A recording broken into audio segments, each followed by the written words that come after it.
Let's give it a shot. See how it goes.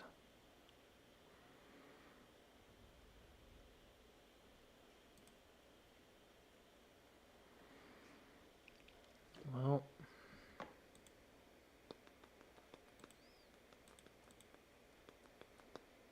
that peaked early today.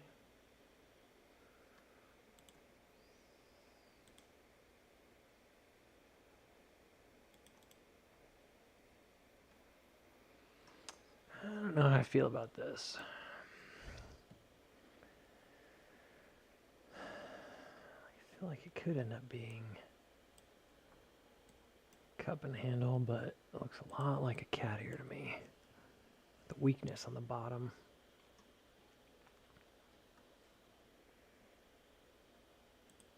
I don't know. Held out this long, I guess.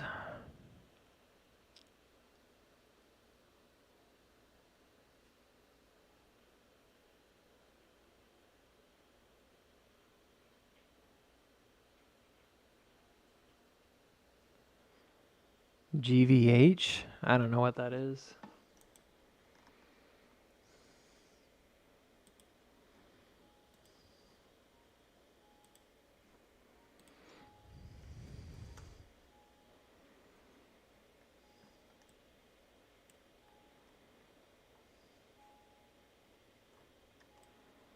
It looks like distribution. But it's also going back to the... yeah, that's true. It said, I mean, it looks like it's dropping back down to the creek here, but retracement wise, who knows? I mean, you can see that intersection was really important. So this particular spot in May was very significant for this boost.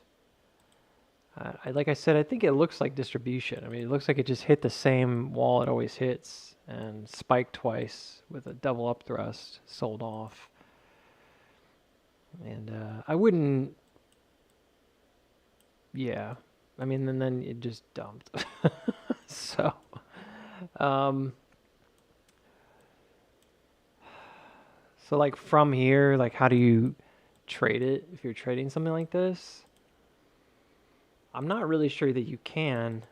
Not easily. You know, once you make this kind of a move and it's gone down.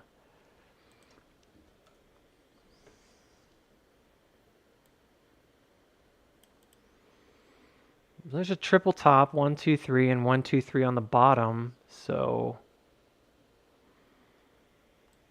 maybe like a double reversal, but these are tricky because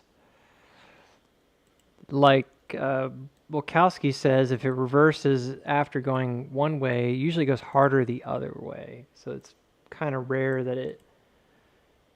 why is that so off? I don't know. I don't know why I did that. That was weird. Just drew it way off. I think because I drew it down to here. So... yeah, I mean, like, so fundamentally that double reversal is a pretty simple to read like whipsaw. I would suggest there's probably like a midline here. That would be a decent place for some guidance as well. And it looks like that came right to that midline and dropped. It's almost like an inverted version of that slingshot that we talk about. So like if this had been flipped upside down, this would look like a slingshot, right? Because you have trajectory to the upside. I mean, when I talk about these, talk about this trajectory, usually there's like a middle of the cat ear. It went way higher than expected. But I would have said like, sure, you know, again, like this is really, really far. But I would say that this is like an M cross that looks like it failed. So you get an M instead of doing an S curve, it drops down. But this generates with it a possibility that it has like a reversal if this ends up making a higher low, and it does. So then it pops up. And then this would be what I would consider like a cross. So basically, like as a result of this like massive motion, you get this double whammy through the middle here, you know. So if you're just using like the center mark, that's what you would see, and it kind of whips around. So this is the slingshot. This is great when you're trying to do a bullish trade and you see something like this set up. And we're already losing traction here this morning. So let me check my Discord group. I might knock them out real quick. It just adds more bandwidth. All right, that helps a little.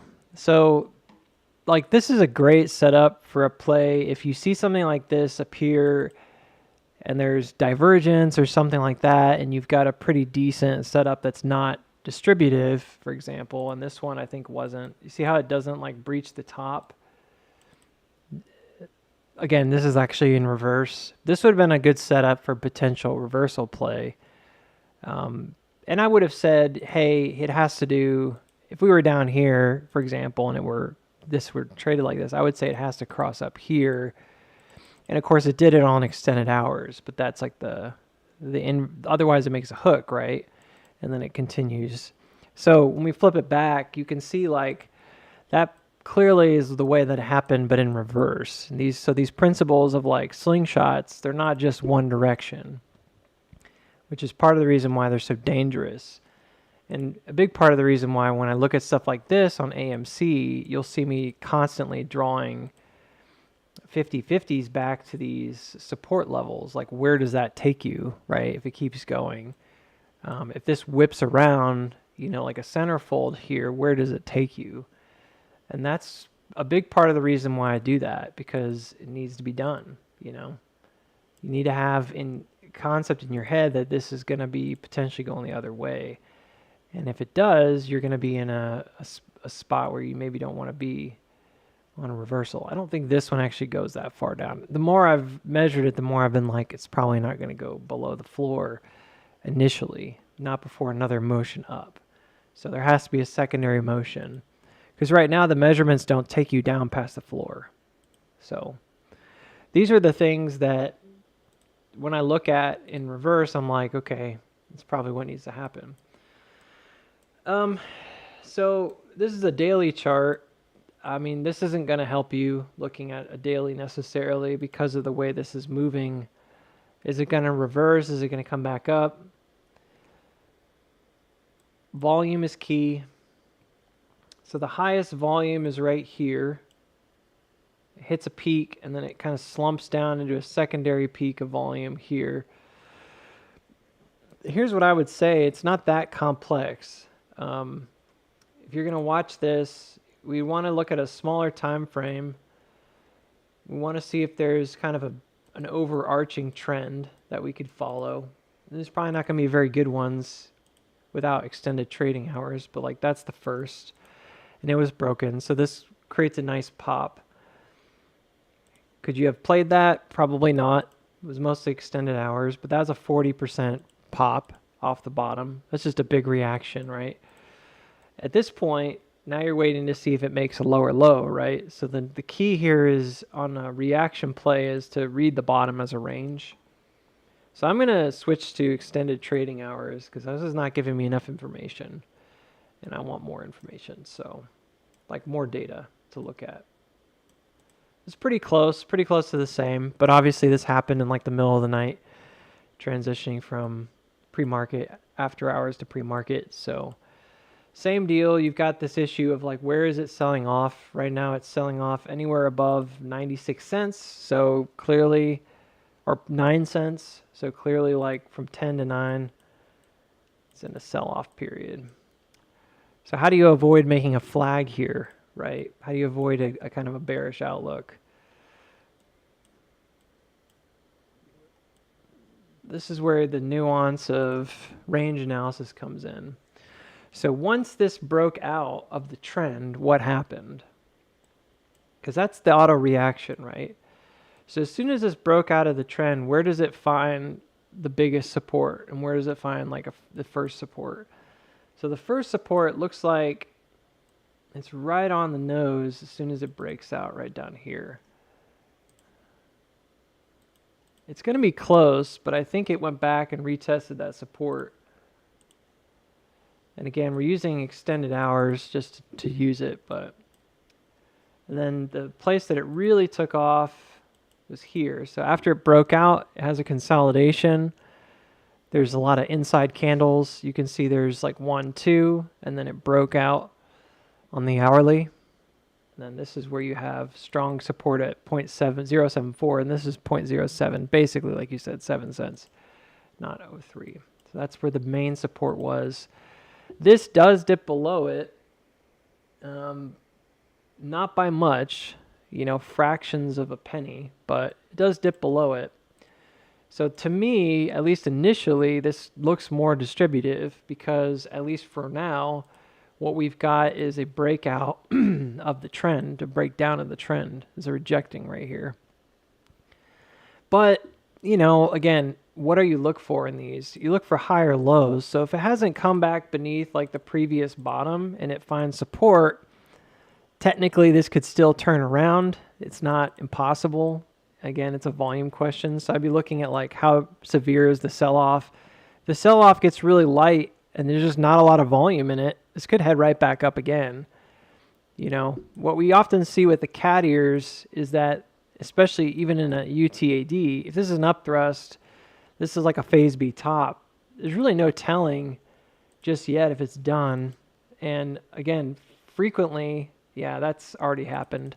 Frequently, like this breakdown would come back up, and it did, and retest this mark. So you can have a similar motion here where if this weakens, and it's got these candles that are kind of building out into inside, although I think this one made a lower low, so I'd be cautious. I'd say if it breaks out here, this is an easy swing trade.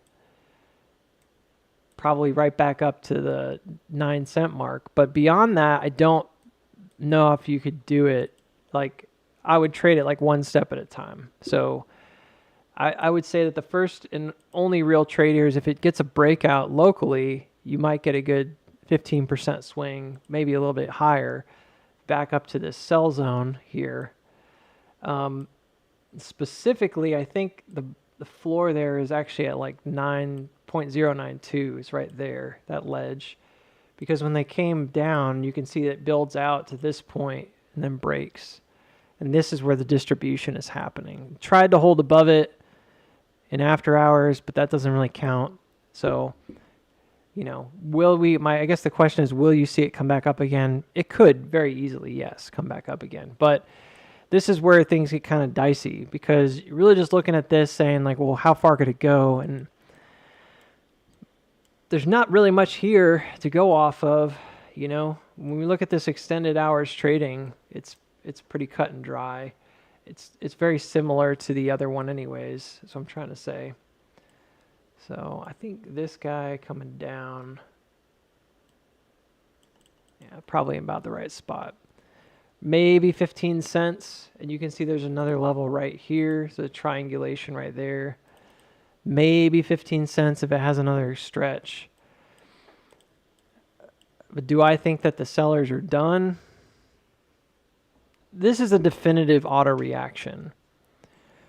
So whatever happens here is some kind of a phase B top. If they fail to advance again, your phase B top typically is a little bit stronger. So if it's weaker, that's not a good sign. And if it makes a lower low before making a new high, I think it's not a good sign. So if this, for whatever reason, comes down again, not particularly bullish on it. But then maybe the good news, I suppose, and this is just a questionable thing, is it did hold pretty well. Technically, if you're going to the 1,000ths of a cent, it didn't hold that level. But I would suggest that it's okay. And even if this was a sign of weakness, it's not very strong. Like, it's a pretty mild one. So it doesn't really have some kind of a deep stretch. The worst case for these kind of auto reactions is like hitting it and then dropping low below the initial floor and then coming up. That usually bodes very, very nasty. It says you're going to keep selling down. So at the time being, I'd say it's not particularly unhealthy. It's just kind of not really a great trade just yet. And I couldn't tell you, really the only other thing you could do is just trade it on momentum. And if it broke above like 11 cents, you could probably trade it up to the next level here at like 15. So it's a very simple trading setup. I wouldn't go much further than that. And then I would wait and see what happens on the in the regular, setup here. Like wait and see what happens. It's gonna be pretty soon. But yeah, I don't see a lot of hope here unless this comes back into the channel. And even if it came back in, a lot of times it'll just jump back up just to go back and retest the floor, which is at like 46 cents. But if there was an offering, I don't know. Like you'd have to look and see how that affects the fundamentals and like why it was already trading below $1, This is a huge, huge sell-off. So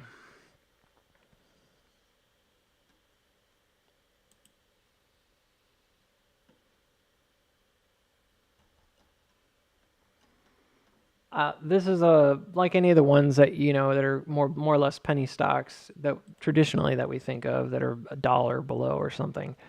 Even though I know penny stocks are technically below like $5 or something like that, but like the there's going to be a lot of volatility here. There's opportunities to make a quick 10 to 15% either way, probably over the next few days, up and down, because it's going to have more volatility than the average stock. There's already been a huge reaction here. I'm not looking at indicators because I can tell you right now it's oversold. I don't need to know that. You can just see it. This kind of a move never results in anything less. I'd be genuinely surprised if it was not deeply oversold.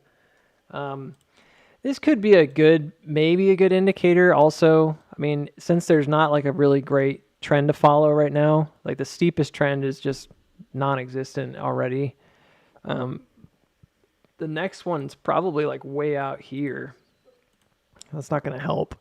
So that's where the top rounded off.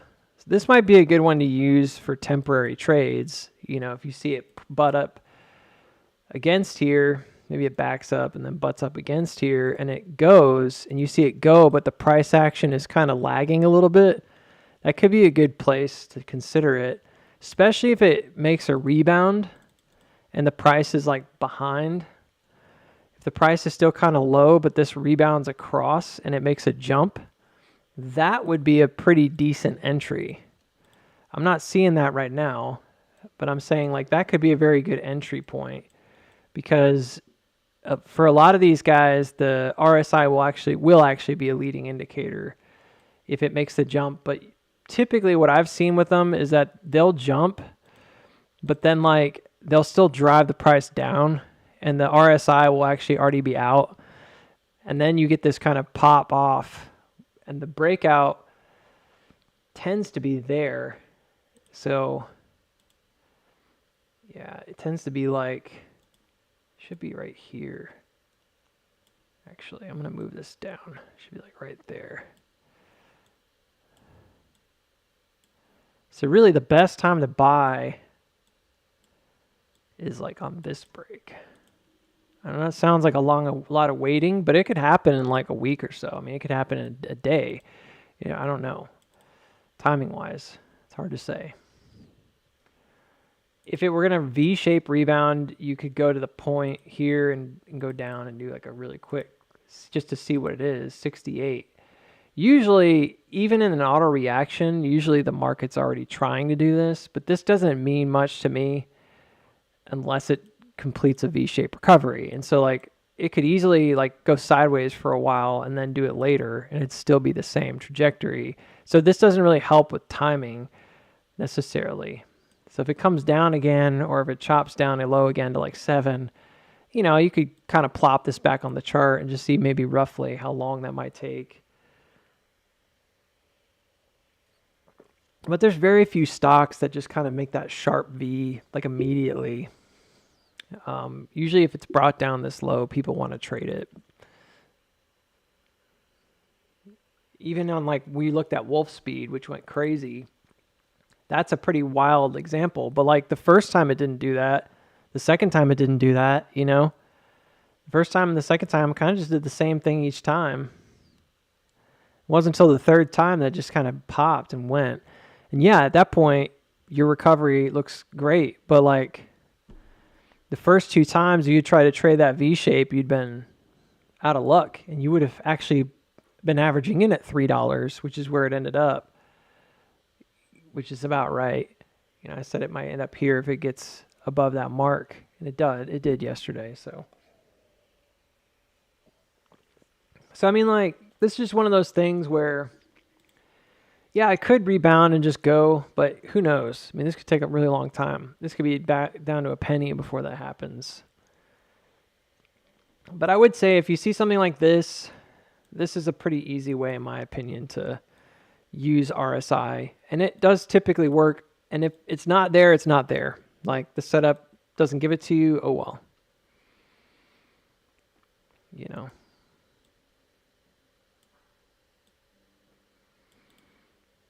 Not every setup's going to give you a really clean, perfect version of this.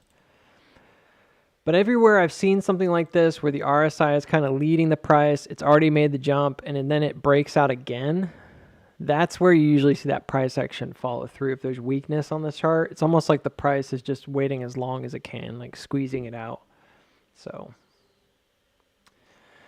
well, the top of my bar here, everything looks very green. That's not quite the case. Most of the market is so-so. I mean, SPY is kind of sideways today at 620. We talked about potential upside to like 650, but I was very skeptical of that, and I've been saying more frequently like 611 or something like that. I'm kind of surprised it's up as high as it is, to be honest. I had imagined it would come back up and then come back down and maybe peak above this a bit.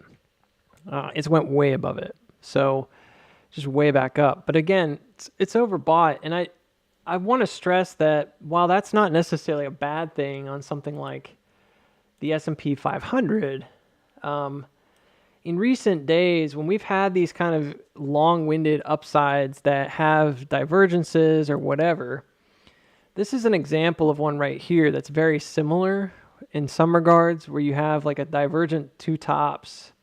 This is from May 2024. And you can see that the price is moving up, and then the RSI was like coming back down. And it's like, you know, in the back of your head, this is the S&P 500. Like, you could have a divergence that doesn't actually follow through in some regards, especially if the bottom, in this case it did, the bottoms actually did not diverge, which, you know, you see that second push. And then the last push here doesn't actually diverge. Like, it goes above, and now it's no longer divergent. And we see the same thing to some degree here.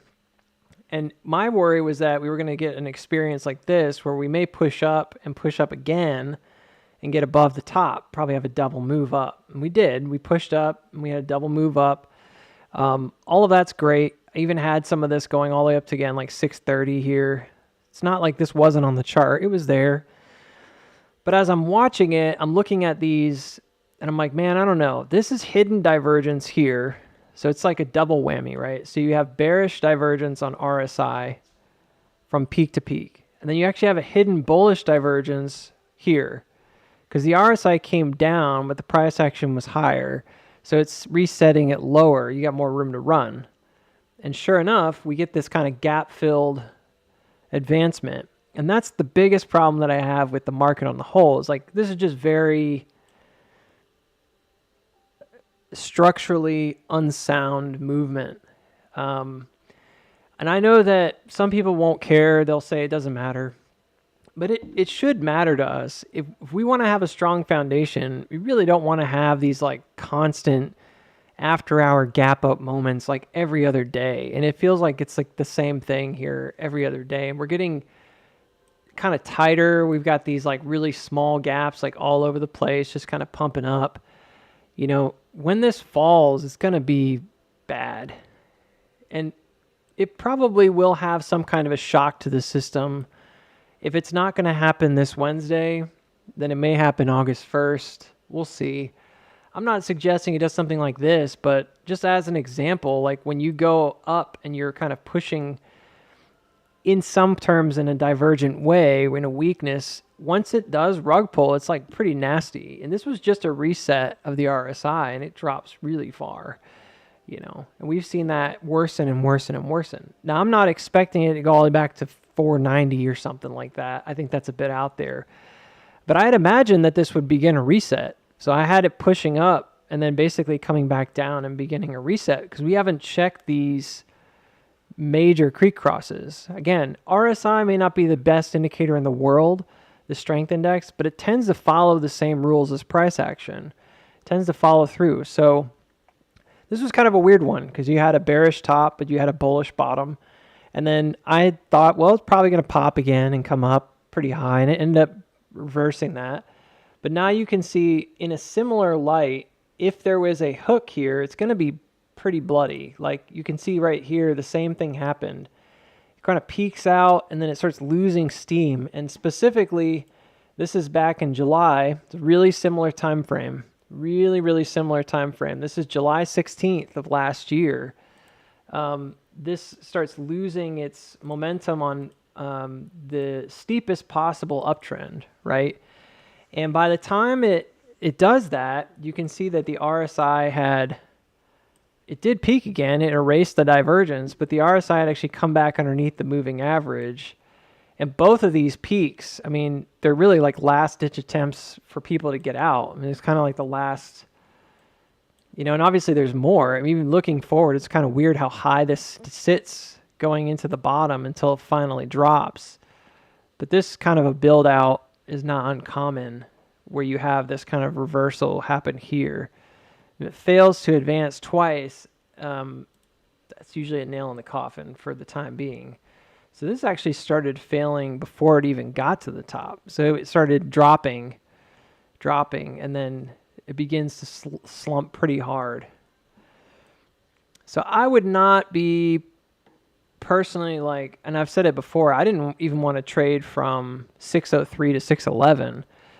To me, that's like, meh, you're kind of risking a lot for very little because it may just keep going, sure, but at this point, I still think sideways and or down, like corrective phase is probably more likely. And as we go into the end of July, we may see, again, a little bit more of that burst, just a little bit, but it's already kind of showing some signs of weakness here. So farther than I expected, yes. Timing's not completely and totally off in terms of a peak. We knew it would be around here somewhere. Some of my higher estimations had it coming up to like 630. So, it's not like the window is way off. It's just, okay, what have we not done, right? We haven't checked this. This is a really massive double whammy, specifically this one right here. I think this is a big deal right there. I think 600 needs to be retested. I cannot imagine why it wouldn't be checked again. We just kind of rode across it and then bounced off and didn't even test it again. So I would be surprised if we left without checking 600. So yeah, this actually did break down, I think. If you look at maybe the steepest one, I can't really even do it there. It's this guy. This is broken. So it's sort of like everything else. You can have maybe a final move, but overall, I'd say that this move is kind of coming to an end. Even if it popped here going into the end of the week, I'd be fairly skeptical that it continues. What are you playing?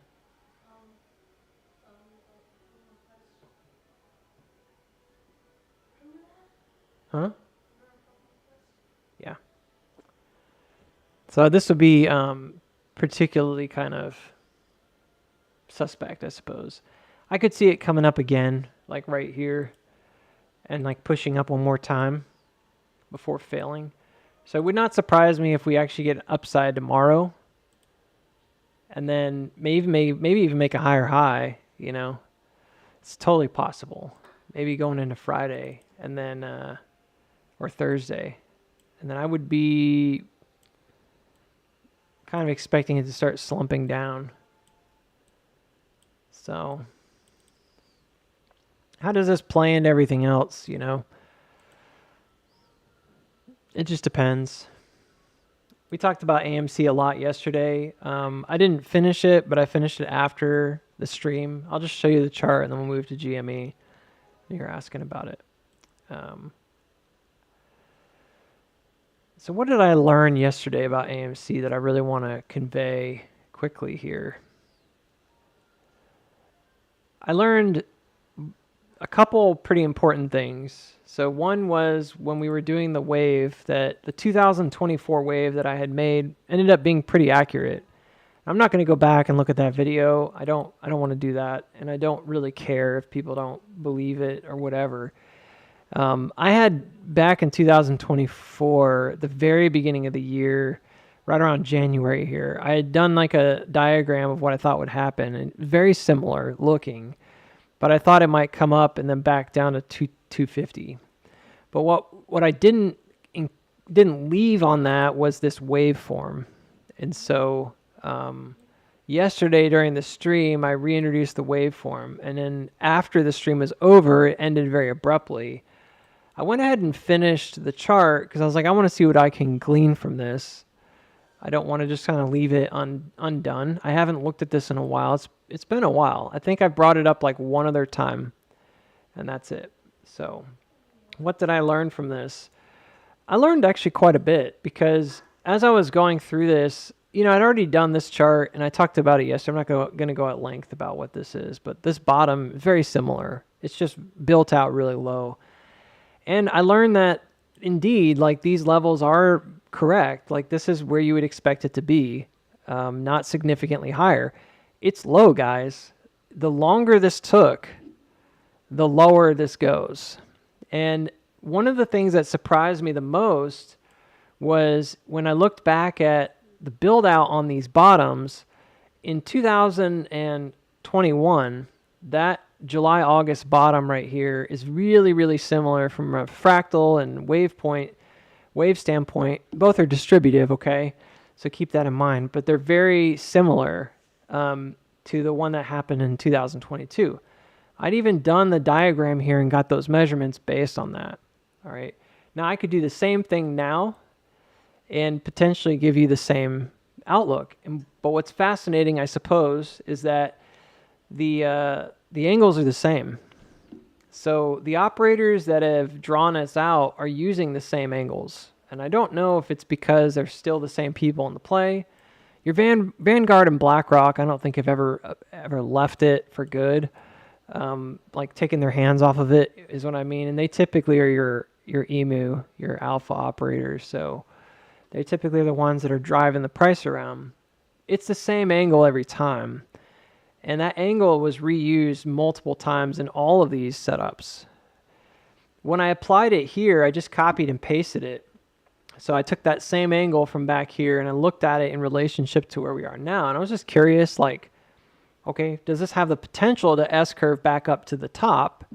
That's the question I'm asking. And if it does, is it doing it before or after? And it'd have to be after, right? But it would have to be like extending beyond the range. So the good news, it's kind of good news and bad news, I guess. So this is just kind of finishing what I started yesterday. I didn't finish it on the stream. And I'm going to keep this very brief because I said I would talk about GME. And I'm going to. I promise. I've got decent clarity today, so I'll keep it brief. This dotted blue line that comes up here is the same marker. And it's identical to where we hit and tried to ride up starting in October 2024. I mean, again, this is the same angle. It's the exact same angle. I just copied and pasted it. And that's where it lands. It's right on the crux here. It's actually very clearly like a wave cross and a wrap. That's the same marker that I was using as a comparison to 2000, just to give you, again, more context. we've done this a lot, so some of you are like probably tired of this, but that's the same angle that in concept that I'm using to describe this movement as well. Because when you come from, and that's kind of messed up the way I drew it here, but when you come from the bottom and you use this trajectory, this ends up being where you end up in the end. It's actually very simple, very straightforward. One is just a wave, like an M cross. Like this is basically just what we talk about all the time. You know, you have a push up and then it breaks and then it comes back up again. So you're defining like support and resistance on direction. And then it does it again because this technically makes another bottom and then breaks down. And both of those end up being essentially like the projection of where that range ends up, right? Really straightforward. There's more to it than that. There's a 50-50. There's another 50-50. So it's like a doubled measure and then another doubled measure. And then, of course, that builds out a massive range. When we talked about how that applies here, we talked about the shift and all that junk. And I'm not going to go through that. But the red is where it used to be. It's not there anymore. Those are pre-shift targets. And the new targets are these shift targets, which are now at like $20. And that would represent the same movement. But what I noted yesterday was like, and I kept saying it, I've been saying it today, is like everything's a lot lower. And when you look at where that projection is, it's extremely low. Like at most, if I were using like the baseline and I went to like the pinnacle here, at most I could say that it goes, again, by January, I could say it goes up to $20 or $21. That's as high as it goes. And I don't think that's a coincidence because when you take the shift targets and you look at where those gaps are and you shift them down to the current gap, that's where it is. It's in the right place. Everything is designed like a wave. But this is the part that got me kind of scratching my brain because I was like, well, it's the same as the one in the bottom of 2020, but it's also the same as this one. And what happened here was kind of interesting. We went low. It was clearly weak, right? It would be like we already did this move, right? And we spent a lot of time in this area, which we did. It's very similar. So if you were to take the same ideas here and play it out, you might say, well, it doesn't look the same at all. But remember that in coming down here, you're creating a walk down, right? And technically this just comes low again. So when you take it out of context, it's just like an M cross down. It's really similar to what we experienced here. Even this guy looks pretty much exactly the same, which was a fear at the time, I suppose.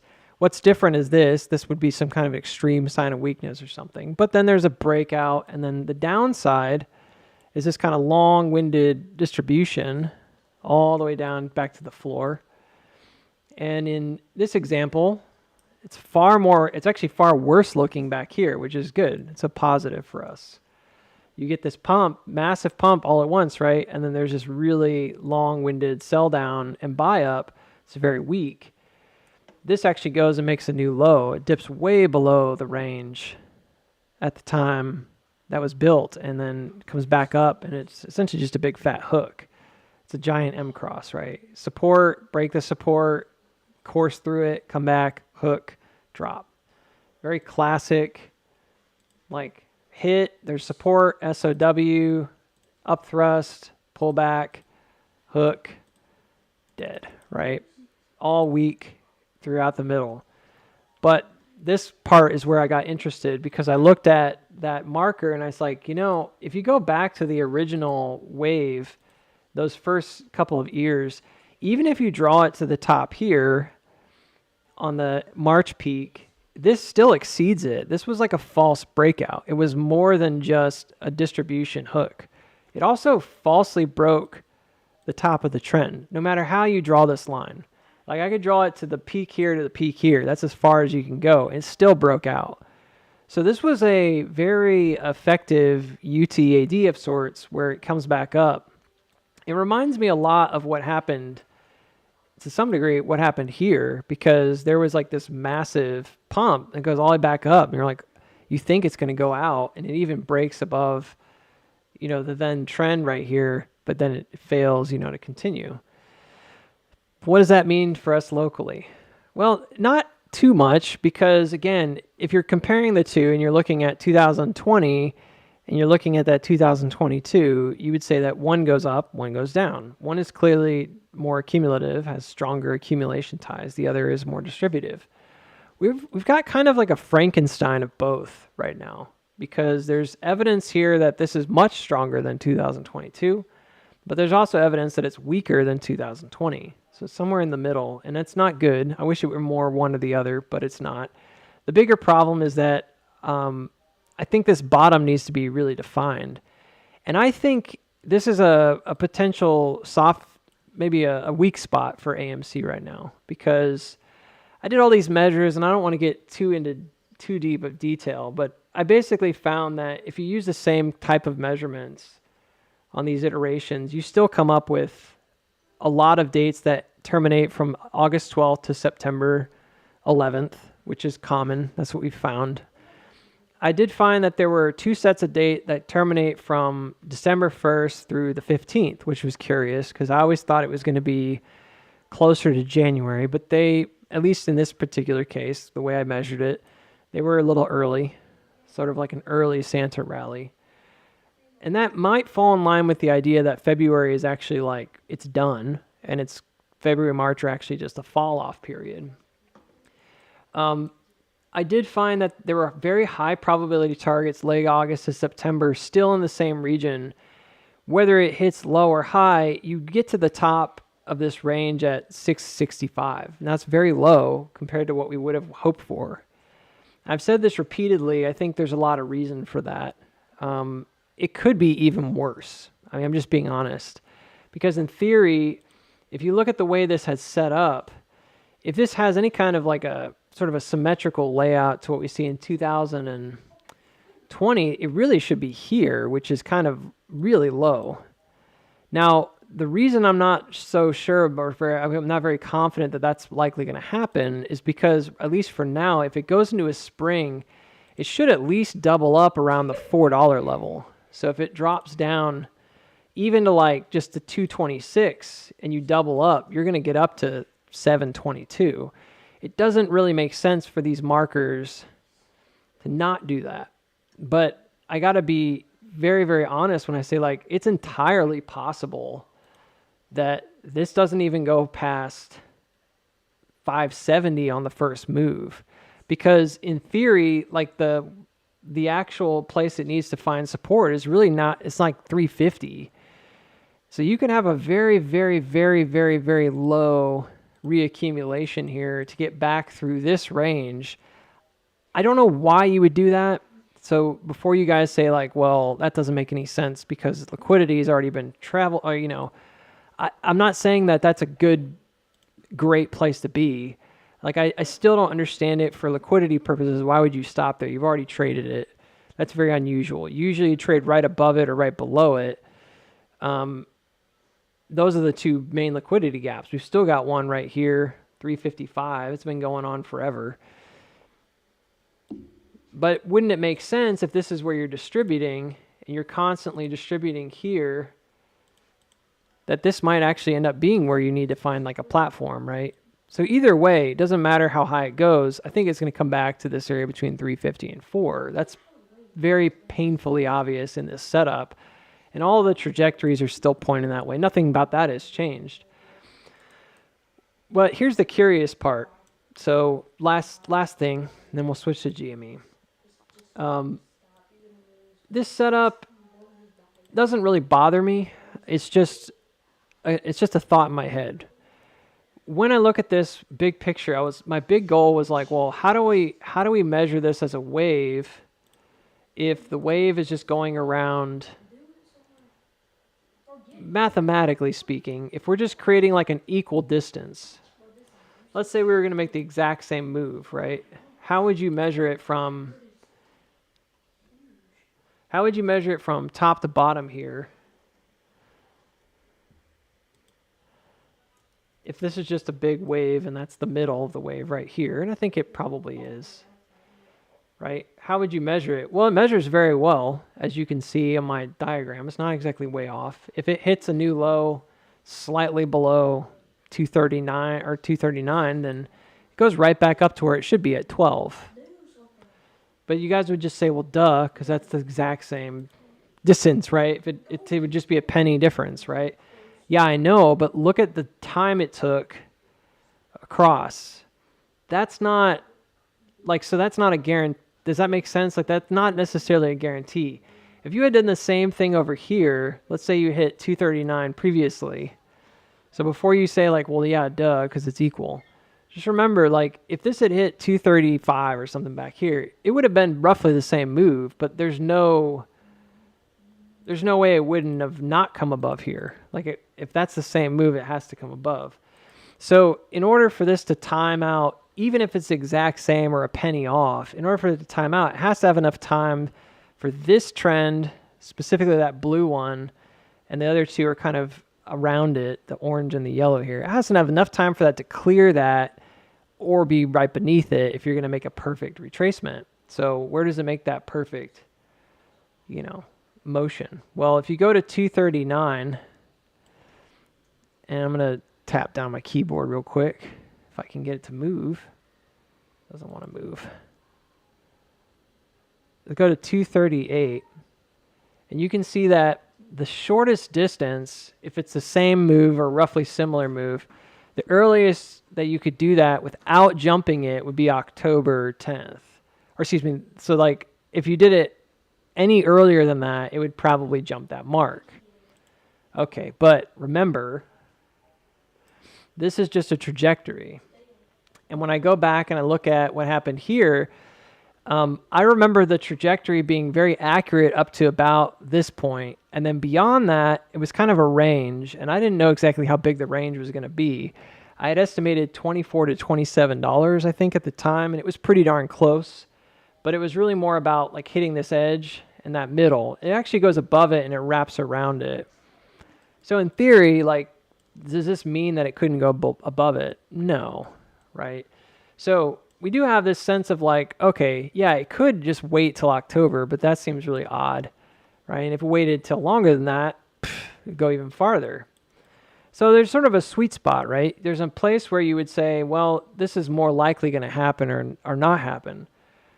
This is where I come back to 2020, because I think that if you look at this as a two-part move, it doesn't need to hit this on the first go. It can hit this on the second go, and it changes things. If it's one fell swoop, if it's just a big wave and it's going to wrap back up, I mean, wonderful, right? We can do that. No problem. We can look at where does it break down here, and we could just measure that distance and double it, right? And you guys would be like, oh, I see it's taking off right at earnings. Yeah, I know. This would indicate if it does break down, if this is where the breakdown is, right here around December 10th, when you double the value from April 15th to that date here, you get earnings. Like, that's exactly where it should be. So this is actually quite early. When I take the same marker and I play it out in that way, this would come above it. But here's the problem with this. I actually don't want that to happen. Some of you guys are going to be like, why? Why would that be a problem? I'll take $12, Booksy. I don't care. I'll take 11. Well, let me explain it this way. If you build on an accumulation, you want it to jump the creek, right? You want it to clear it. The earlier this happens, the less likely you are to kind of make that clearing motion unless you have a reaccumulation. When you add a reaccumulation here, this section of time, it actually helps bolster the case that it then jumps over and goes up higher. So if we avoid $12 here on the first push, that might seem bad, but in reality, as long as it holds and or breaks above, it has to break above at some point, this white line coming down, which is the macro widening creek, as long as it does that, it's got a good chance, if there's a healthy reaccumulation here, of then making the second leg. The second leg actually does take you up to that dotted blue line in the time period we expected and hits the shift targets. It's more accurately like what I would have expected on a second move here in terms of coming back up into the top range. It makes a lot more sense for liquidity purposes too. So what's the problem with coming up too fast too soon? Well, when you come up here into the top quickly, if this wraps around, let's say it does break out and run up at earnings and it only ever hit like slightly below, this comes right back to the top here. There is a danger because, again, remember, the retracement here historically would at least have to come back to 493. You've already now broken out, and it starts looking a lot more like what we saw in 2022, where you have this really high push, and you probably can't see that. And I don't want that. I know that seems like, some of you guys are like, I don't really care. Like, I just wanted to go. I know. And I would be all for this, except that this doesn't feel like the right range. And I got to admit, it looks a lot more like what you would see in a distribution with a sudden like secondary upthrust. It would have to then hold high, and then it doesn't have as much room to run on the second move anyways. So there could be like a secondary layup. I'm not going to speculate beyond that, but I'm a little bit nervous that we don't get a spring. And I was doing some measurements, and I was thinking about what happens if you don't get a spring here, but you still want to go down. So we're trading this lower area. We're kind of dipping down, but they cannot succeed in going low. In the past, I would just said, oh, it's an LPS, the last point of support. It jumped the creek, so who cares? And it did. This is the middle. There's two middles. We traded between them for a while. We jumped above them here. Oddly, if it comes back down, not oddly, I guess. Now, if it comes back down into that August date and it hits a low here, it hits like 226, which is that number we kept talking about, which is the shift value equivalent of $1, which is interesting. If it goes down there by earnings, that's where it ends up. It's a really fascinating little piece of math. And it's on top of the middle. So then you could have a full breach from here, right around that 220 to 230 area, all the way up to the top, around 7. Kind of works perfectly. You basically get right back to the top of the range. And as long as you have a reaccumulation, then you're basically not doing what we would call like the greater M cross wave down, which is this guy here. And this is what happens if the wave continues. And you guys are looking at that like, well, that's just death, right? Well, I know. And I don't think this is going to happen like this, by the way. Some people think that it would. But I think what would be more likely is if something like this were to happen, it would be because it barely peaks above here and it fails to break out. That's why I don't really want to go too fast too soon. I think it'd be healthier for us to buy back in right here at $5 to $7, that area, and then push up again. Then we're above that outer wall. That's more similar to, if not exactly like what happened in 2020. It pushed up and it got above that outer wall here, the creek, and then it pushes up and advances again. So the similarities are kind of uncanny if it does it right, but if it does it wrong and it avoids doing a spring here for some reason, I'm very concerned it might actually just kind of peak above the top like it did in 2022 and then start a new slide back down. And it would look very similar because that's the same motion.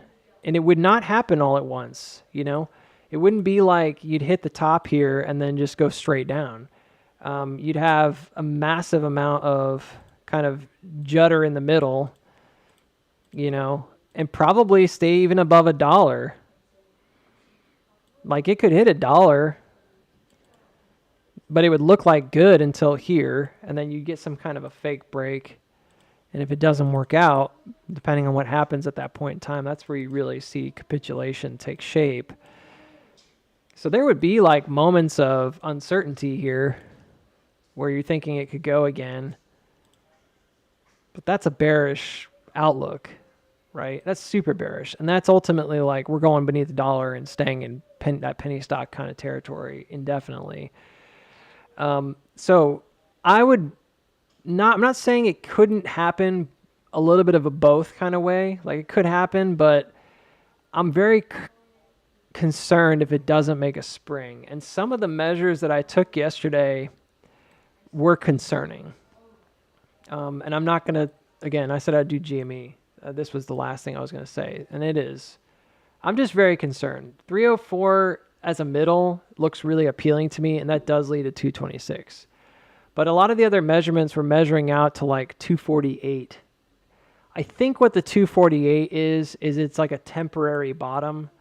I think it represents the next iteration. So this iteration, in my opinion, may not be done till we hit like 330 or 327. I think it'll be close, and it may take longer than I have here. I've got it going like right up right now, but I think it could take a little while. It could be way over here for all we know, like late July. But I think the next iteration down probably bottoms at 248, and then we're going to make a decision about whether we go low, just set up right off this bottom here.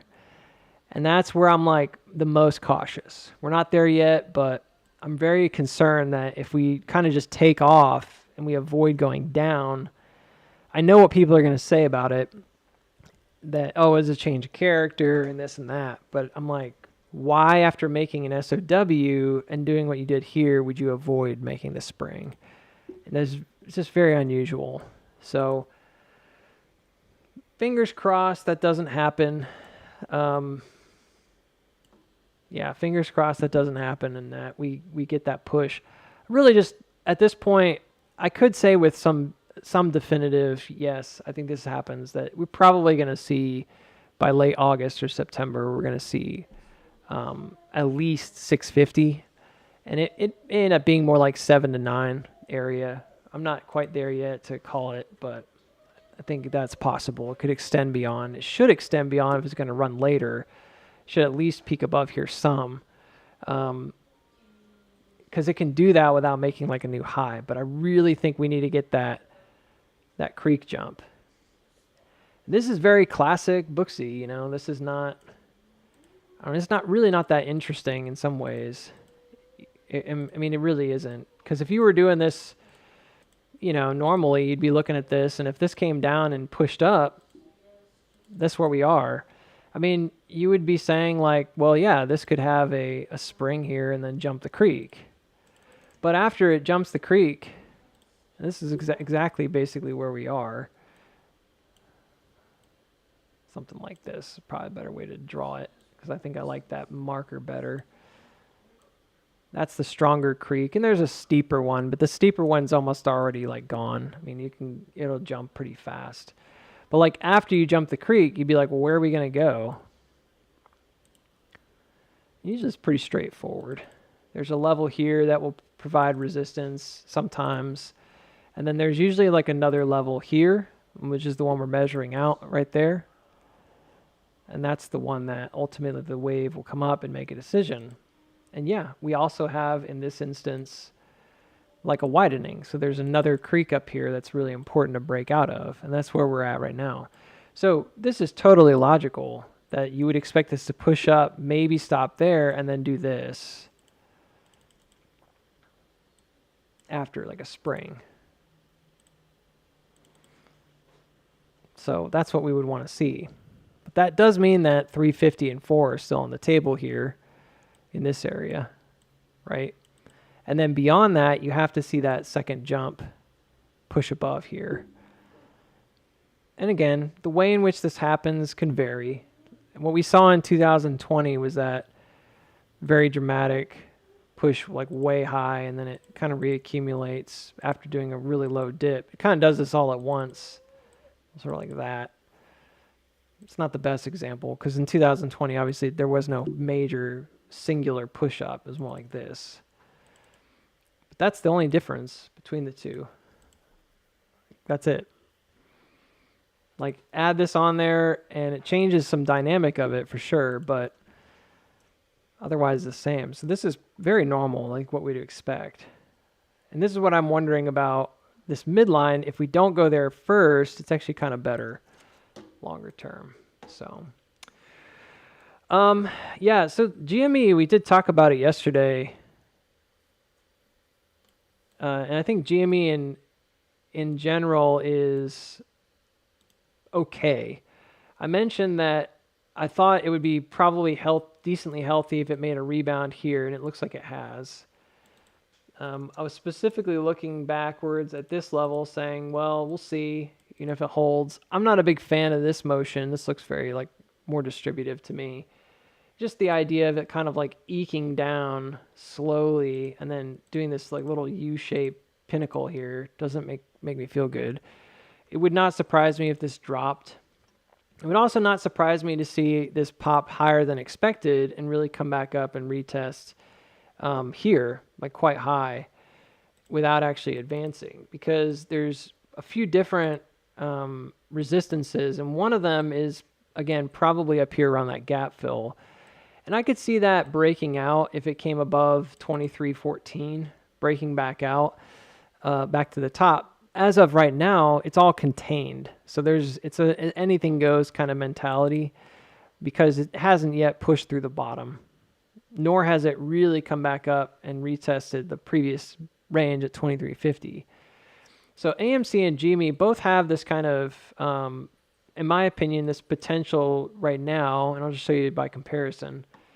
And yeah, this could come quite high. It certainly could come up to at highest, maybe like the 360s area, but I think it's more likely going to only come up to like 320 something. So both of them have a possibility that they're going to pop here. And that does fall in line with what we think maybe there's some kind of a movement, last minute movement stored in the market. Maybe we get this kind of last minute push up. But I wouldn't expect it to just run. Not yet. I don't think that this is a bad call out. We talked about timing, and there was a window yesterday between really, let's say, the end of the day yesterday and end of the day on Wednesday. And that's where the window led on this M. That's the end of it. Typically, that's a pretty accurate window. I left the wider one here. You can see I left the wider one right here. So this is doubled up. That is the final timing, and that goes to a termination point on Wednesday. So what does that mean, Booksy? You're going to run on Wednesday? Like I said, I think if you're going to make another low, it's going to do it by then, or right on that point. So you probably, no matter what happens here, if there's some kind of an up thrust or it goes down again, you're more than likely going to end up coming back down one more time and testing this low. This could be a spring if it doesn't go deep below 2247 area. Let me double check what that number is. 2245. The bears seem to have been targeting, pretty low, like wanting to come back down to the floor. GME's had double bottoms before, and it doesn't really frighten me, but the wave itself is kind of higher up. It's right here. So unless it's going to take another week to come down, I don't really want to see it drop this creek. That would be a bearish indication if it dropped below here. And that's the ice, like the final ice, that white line kind of rising. So where is that as the crow flies directly beneath us? It's right now, it's like 2165. It's not the bottom. 2152 is too low. It may even be a little bit higher than that. It looks like my line might be slightly off. So it could end up being somewhere more like 2170. But it's this range right here. I don't really want that. And I marked off, I don't really want it to come back below that gap fill at all, if possible. If in the meantime you get some kind of a distributive action here, let's say this goes up and it does pop up quite high, but then it consolidates right here. And let's say on Wednesday it drops again and it finishes this downward motion. You might be inclined to say that, once again, Booksy, you're way too early or whatever. But the bigger concern is like what happens here, right? And I think that's not quite there. We're not quite there yet. And once we get there, I think we have a really pretty solid answer of this. If there's another M cross, it's going to make probably a support like this if it's on weakness. And it may be a little bit higher than that. I don't know for sure.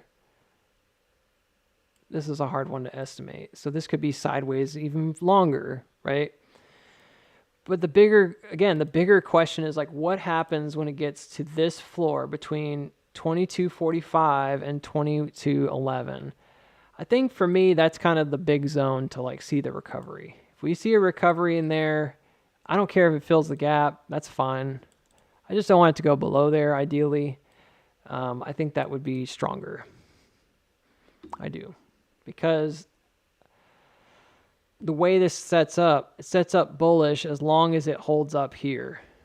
If it doesn't hold up here, then I think it's very quickly going to sell through the floor and you're going to be in a bad spot. Bigger SOW for sure, no matter what. So, did I ever check beyond? I don't know.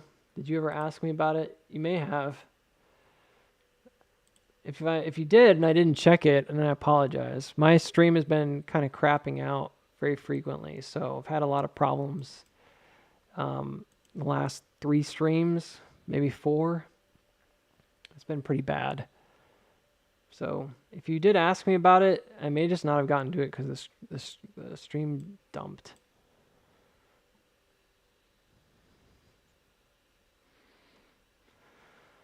But yeah, so right now, there's a decent chance that this is a kind of pivot right here on the 16th of July. That would be like going into that 3rd week. That's typically like an OPEX kind of week. So you're going to have a lot of options on the table. I wouldn't be surprised if that ends up being some kind of a bottom here going into that Friday. And then we start seeing more movement following that. That's just a low burn.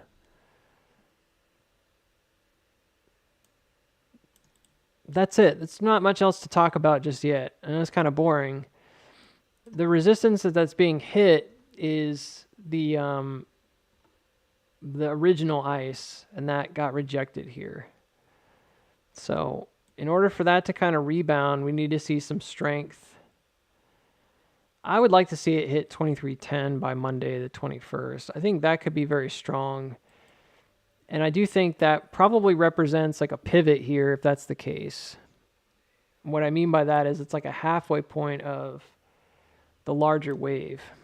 This is where things get kind of messy, but I'll take a note out of my own playbook here and just delete some stuff. So in the event that, yeah, that actually makes a lot of sense because you come back up here at the top at the same time in order to reach a new high. So in the event this is like a wave down, you'd have an M1, right? And then this would break out from whatever trend and you'd basically have like a middle M shape. So you'd have an M1 and an M2 somewhere over here. I'm not saying it's definitely bullish, but this is what it would look like if it were. It probably wouldn't come that high immediately. It'd be like this. Does it hit this mark? Right?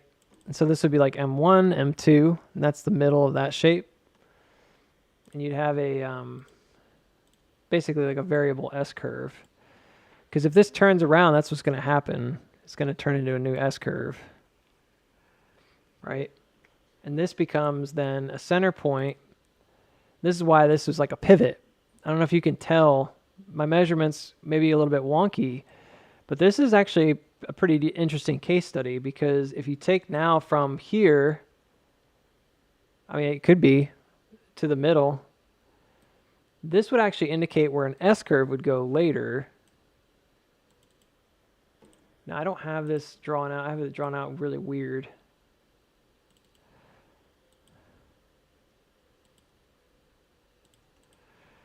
So this would indicate, yeah, that's where it goes if it breaks the other way.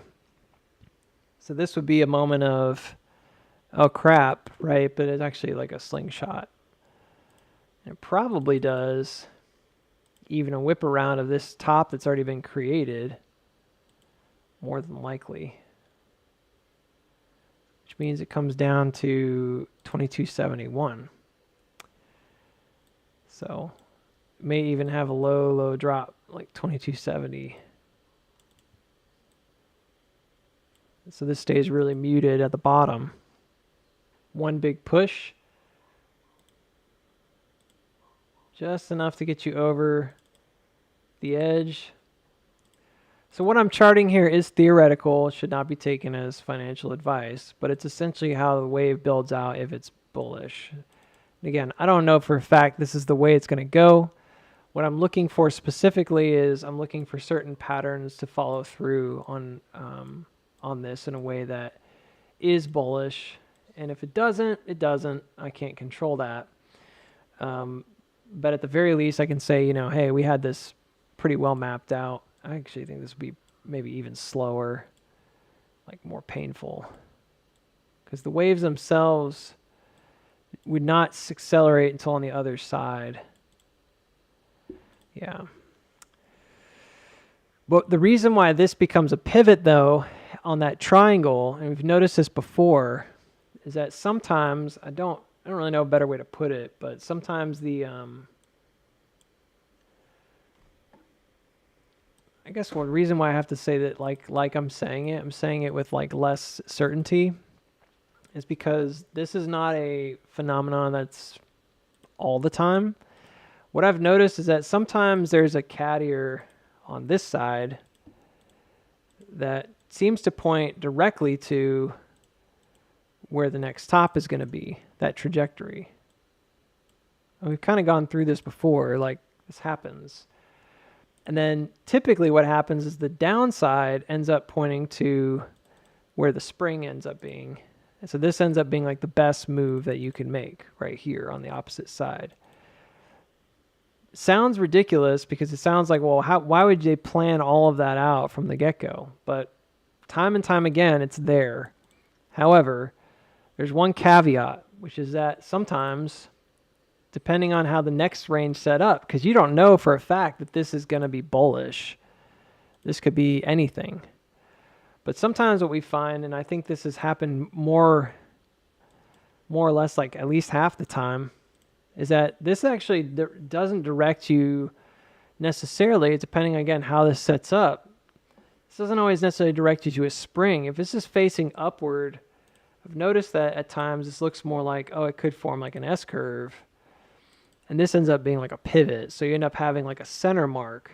So what's curious about this is if you look at where this pivot is currently, and again, I've kind of estimated where it is right there.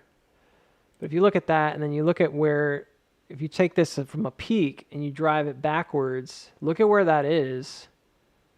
Isn't that fascinating?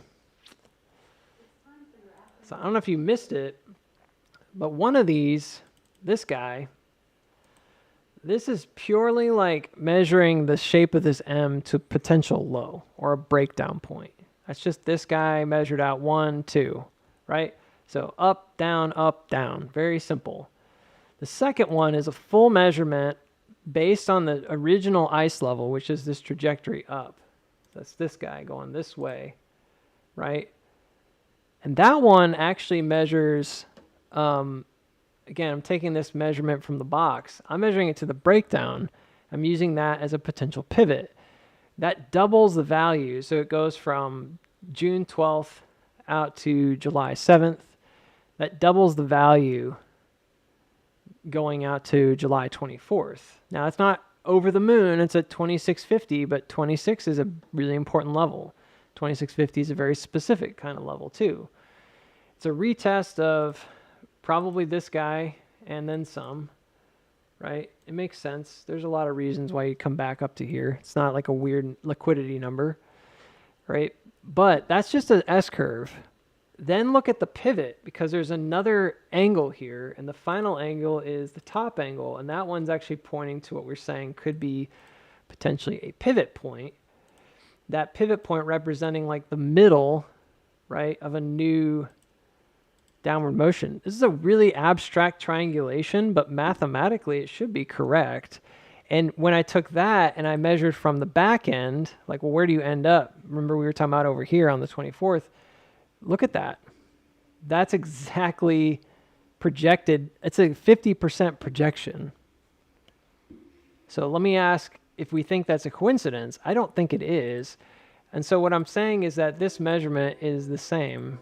So the projection, the intersection here on this pivot is essentially like halfway across the second wave here on this S-curve, which is pretty fascinating. And it would make sense because the pivot would have to be roughly the middle of whatever this downward wave is. correct? And that, again, usually it's hard to measure it perfectly, but usually that's sensible. Well, what if it breaks down? Well, what if? If it breaks down, it's ultimately not gonna do an S curve. Every single time there's an S curve, there's a potential here. I just think that's really interesting. I just wanted to try it, and I'm really fascinated. I'm kind of enamored by my own math there, because I'm very interested in knowing why that's exactly halfway across the next arc, which is really something. Like, I don't know, that might be really significant. So you're saying I should buy on the 15th. I'm saying that might not be the absolute low. Like, I don't even have that as the absolute low here. I'm not saying it definitely is the absolute low. That would be a silly thing to say. What I am saying is that it certainly is very possible that that's kind of where this overall movement down. That doesn't mean it's the lowest point. In fact, it very rarely is. Just like this is the middle here, this is not the highest point. So this middle does not represent the highest point. This middle represents the place it changes direction by breaking a creek. It doesn't show you anything about highs and lows necessarily. Okay. So any position down here could be potentially very bullish if you think it makes this move back up. I say this because the caution there is that you really don't know until you get to the bottom. And especially here, you'd have to sort of have an idea of where that is.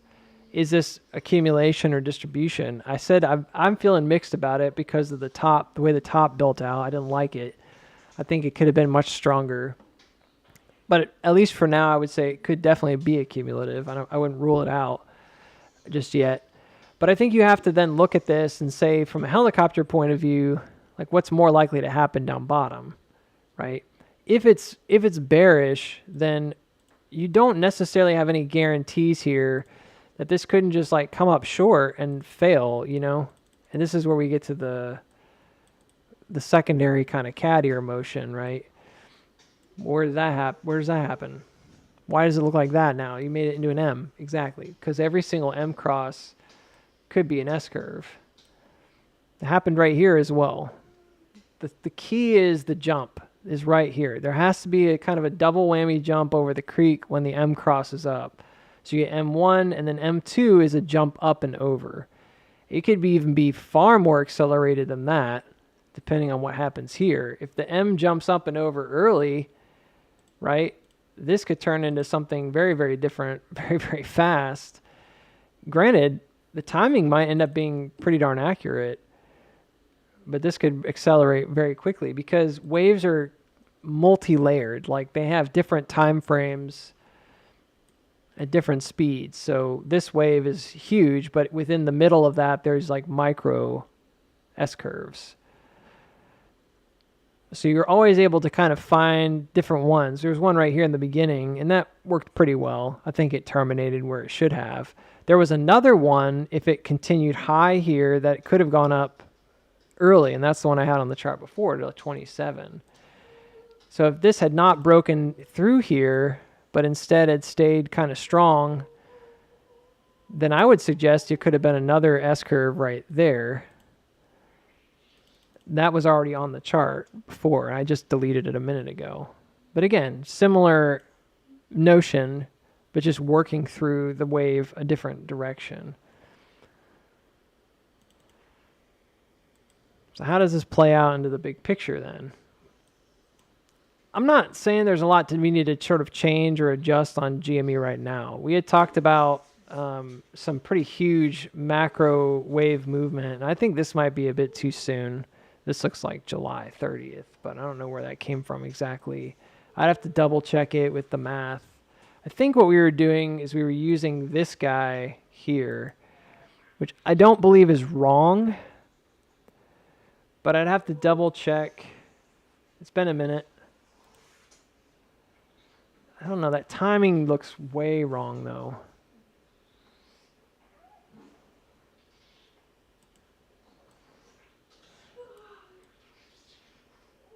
So why do I have the timing so short term?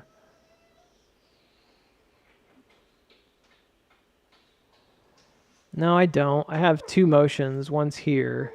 That's correct. I probably deleted it. I probably had it on the chart and got rid of it. But then there's a secondary. That's right. We did two different waves. I remember now. Because one was pointing very, very high, very early, wrapping around it. I don't know, man. Looking at this now, I'm not really sure if it's going to make this kind of a move that early. That looks kind of high strung. I'd have to come back. If we make another move up, I'd want to come back and check it out. So regardless, bigger picture, if it fails here, I think you're just going to come way down. I don't know why you wouldn't, but you'd probably definitely come back back to 17.5, maybe lower. And then if it holds, this is you, and it holds, I don't think I would, if there's no bigger SOW here, which I have on the chart, I don't think I would make an argument that it's definitely going to come down again. That SOW hasn't happened. So you can see there's an outer ice level here that hasn't actually broken, which is the wider one. The steeper one already dipped below, but there's a secondary one. And if that holds and breaks back above 2650, this is why this is so important. This area is the wedge. It's the initial creek that we jumped and then lost. So that wraparound happened here, right around that creek. No doubt about it. And the middle of that is 2760, which is right there. Right here. That was already established. So you can see that drop through there is pretty significant. That's not a good thing. If we wrapped it again and went back up again, kind of like we were doing here, but do it again right there, there should be a relatively reasonable expectation that we would come at least back up to 27. See, the current top is right there at 2450. So yeah, I mean, in theory, this could consolidate again going into August, just like we're expecting with AMC. And if it holds here, you're kind of back in the game. That's a very low expectation of it, but that's where it needs to kind of regain footing. I don't know. We'd have to go from there. It's a bit early. To me, that's out. I mean, I don't know. That's not, there's nothing else there. So then the next thing I would actually look at is this uptrend here. At the very least, I think that acceleration is partially here. I'm a little bit concerned that the acceleration has slowed. Because to me, this looks weaker, this guy. It's like aiming down, where this was aiming more up. But nevertheless, I think here, back to 33 first. And then probably this one.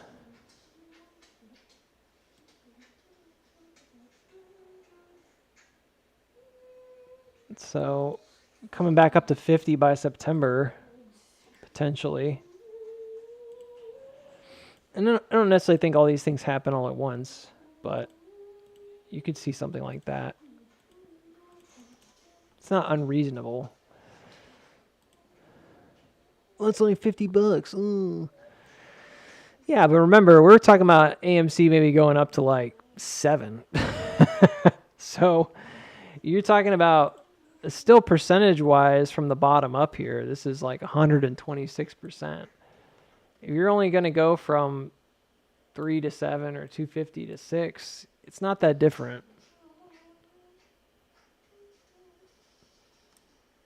People get really mopey about GME. Not when I say that, not everybody, but in the past, I used to talk to people about GME a lot. This is 200%. This is like 120%. Not as big of a move, right? What if it just dips below here and does that, but it doesn't break down? I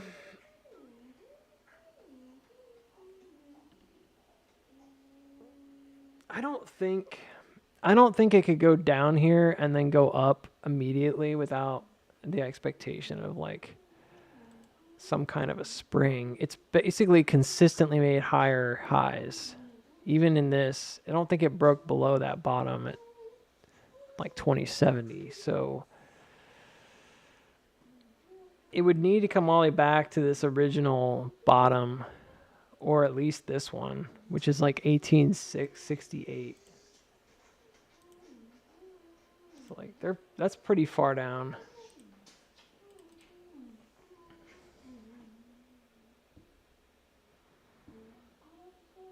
Because if I were arguing that this is all an auto reaction, which I don't think it is, or this is an auto reaction and a reaccumulation,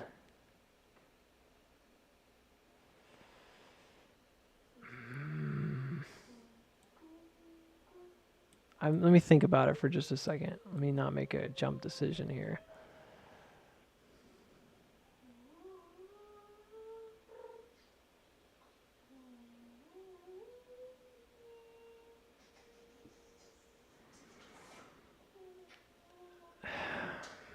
I mean, it already looks like not great because it popped up here really far.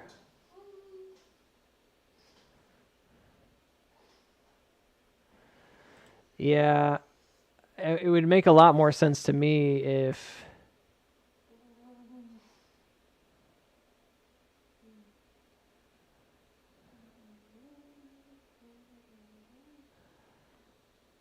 I don't know. If I get rid of Wyckoff, then I don't really care. I feel like if I get rid of Wyckoff, then a spring could be slightly below 2070. The fact that it hit the low and then came up, made a new high, and then came all the way back down, for it to hit a low again, it's pretty unusual. It's like if that was an SOS, this could be a backup, but the backup already dropped the creek. So it's like, that's not good, you know? It really just looks like the quintessential like cat ear setup to me, which makes this look very distributive. And the only way I could see that turning around is if you get a, like I would just say realistically, is if this drops and creates like a new spring action, like here. That to me would be, like I would say that that's like even like okay. I know it's a little bit, it's more AMC like for sure than GME, but I would suggest that could actually be quite fine. And it looks like it's about to die, but then if it jumped the creek without making this early advancement, I wouldn't be as concerned about it. I think you could make a pretty sizable leap and come all the way back up without too much fuss. That's a pretty different situation. It's just like saying it goes up or down, right? Those are obviously opposite situations. The long-term distribution here would probably require another upthrust.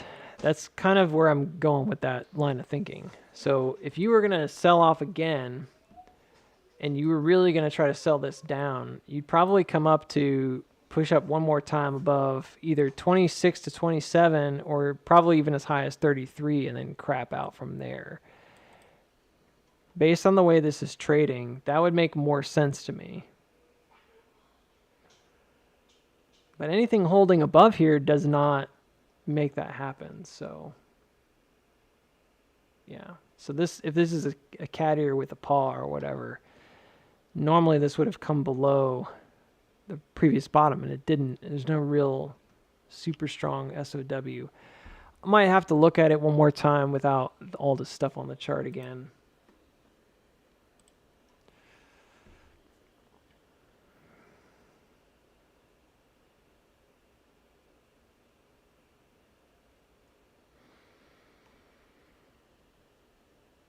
Yeah.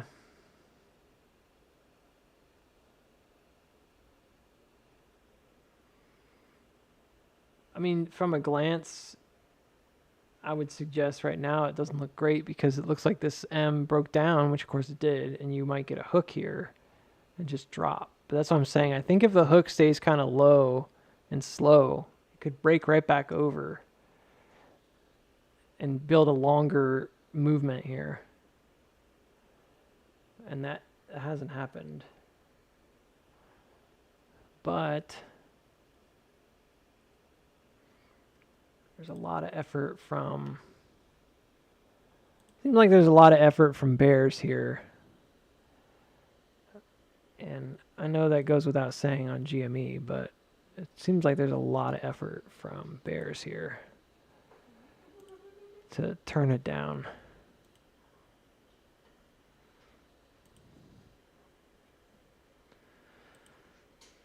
This trend is very key, I think, to the story, to the narrative. And like that being lost here is a very key narrative point.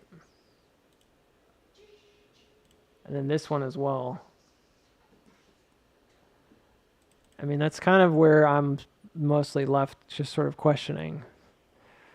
In order for this to run, it has to push back above and then advance all the way back over the top. And it totally could happen, but the typical motion here just looks very bearish because it came above the peak. It just looks ugly.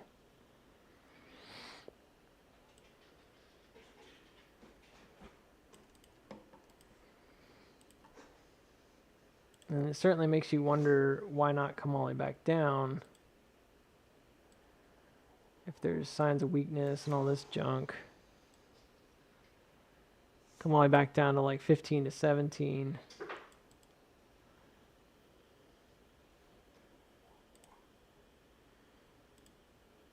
I don't really have a good answer for that, you know, as to why not.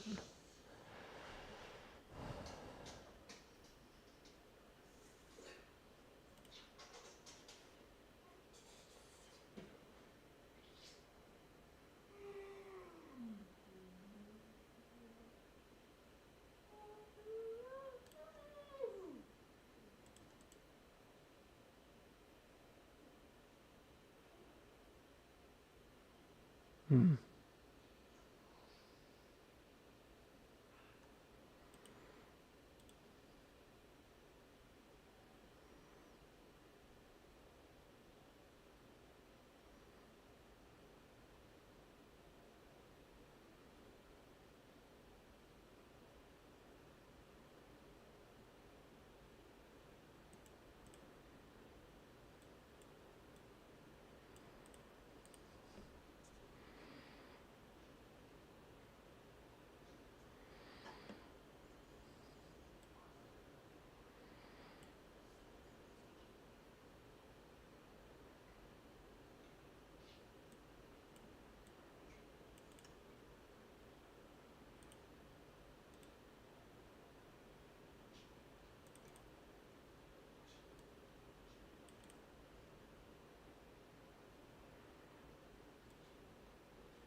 I mean, Elliott wave would probably say that if it's a 1, 2, 3, it'd be done. But if it needs a fifth wave, it's just missing a new low. Where would it go, you know? There's a bit of a widening here. Very steep.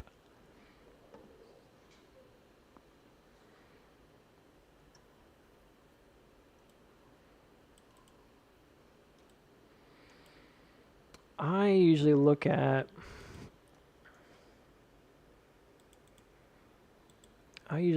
the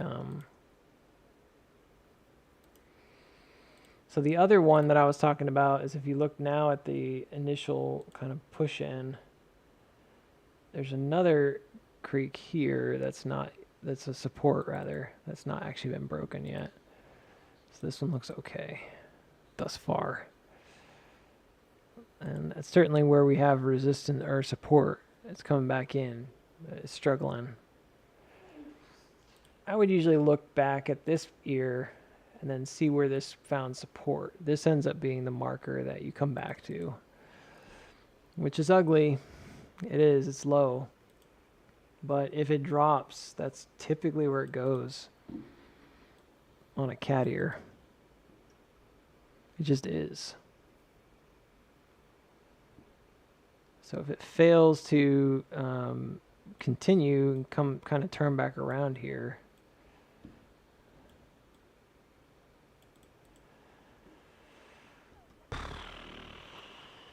kind of puts it in a bad light, but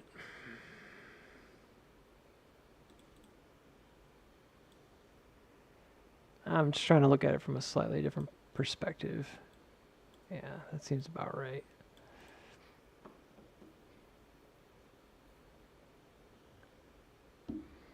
I don't know, man. It's very hard for me to see this breaking out and just going right back up and staying up there. I'm just so used to seeing springs.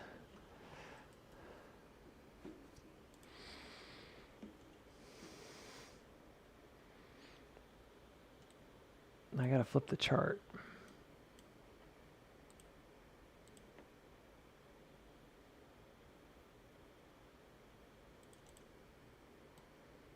This is the equivalent of the other move.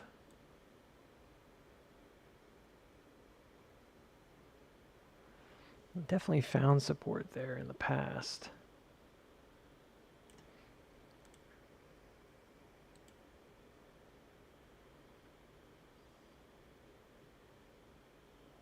That's like super low. But then again, it didn't check it when it broke there. It stayed up. That's not my fault. They just didn't check it. They checked this top. They didn't check the other one. I don't know why. Not yet. Even like a little gap there, I think. Filled the gap.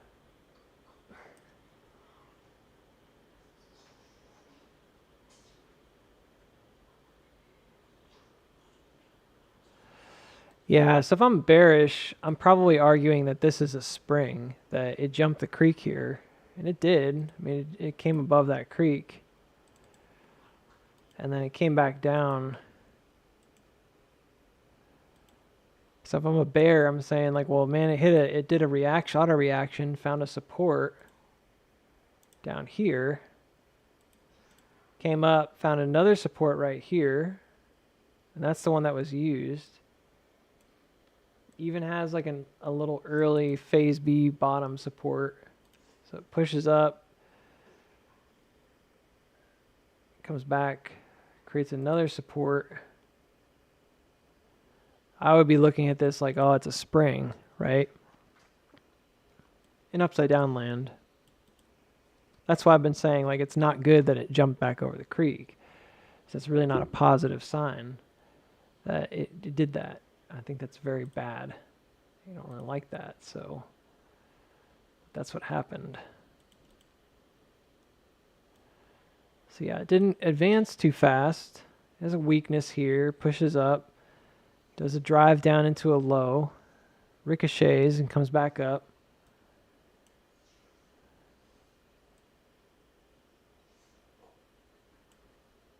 It almost doesn't matter.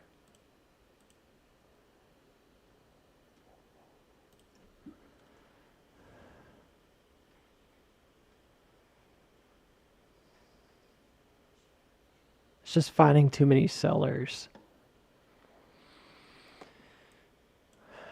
But here's the facts, I guess. If this were a spring, I don't feel like it did a very good job of. Never tested the floor again, that's for sure. There's no retest on either of these levels. That's curious to me.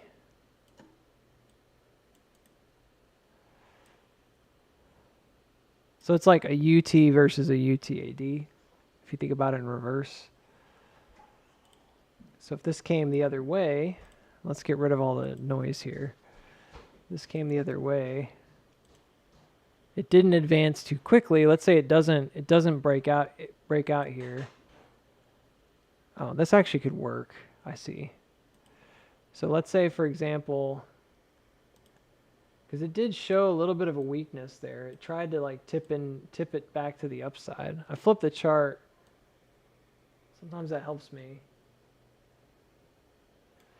Yeah, I think it's struggling. It's kind of struggling to some degree to stay on float there. So I think we're right. If this comes back above, it's possible. Yeah, it's possible that it has that. If it has the dip now and it goes too low, which we would call a hook on the opposite side, that's actually bad. Because if this came down and hit the bottom early, then it could just go the other way, which for us is inverted. Remember, flip the chart.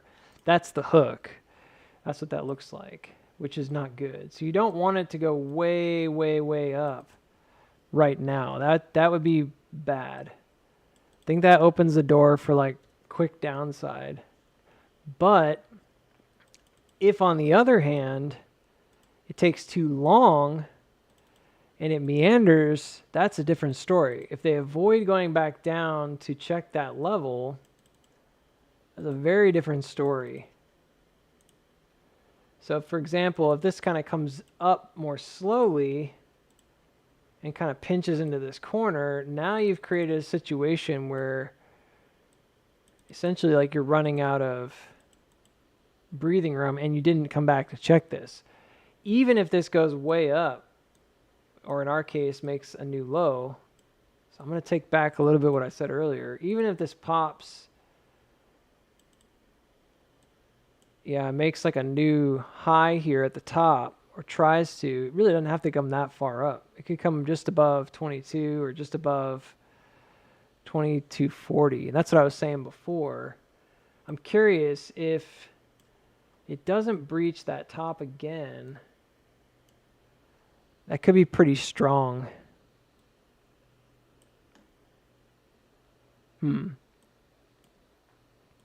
Well, it's apples and oranges. We'd have to just sort of wait it out. I think it would be better if it stayed low like this. I think that would be a much better situation for us long term.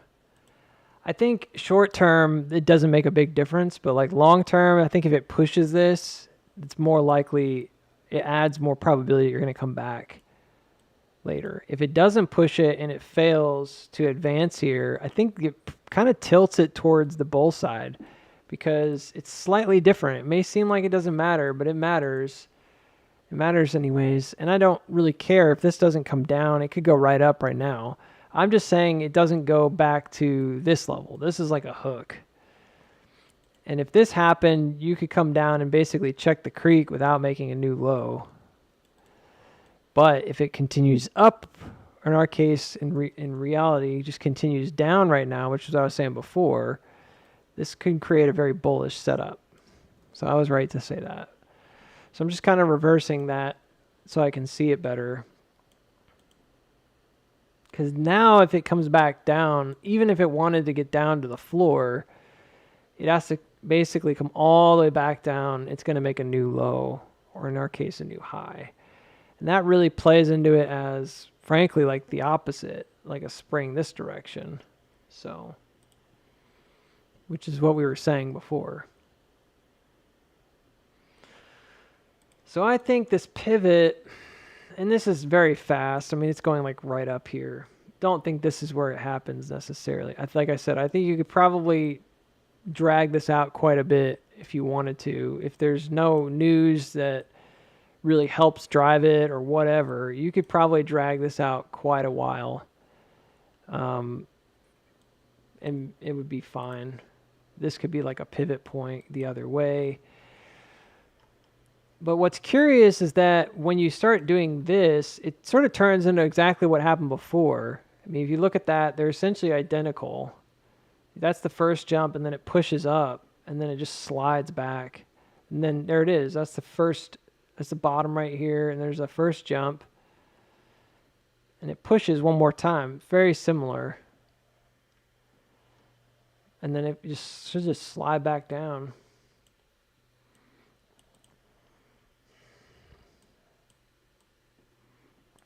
This is where things get really, really interesting because we want to know how bullish it gets, right? I do.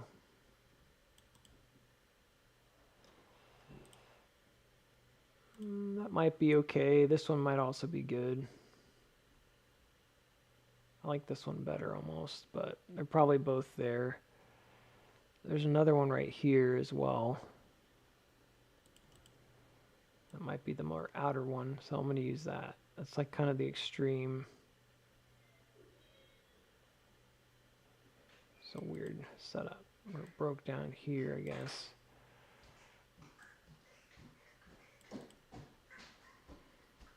That's probably the better one. Sure.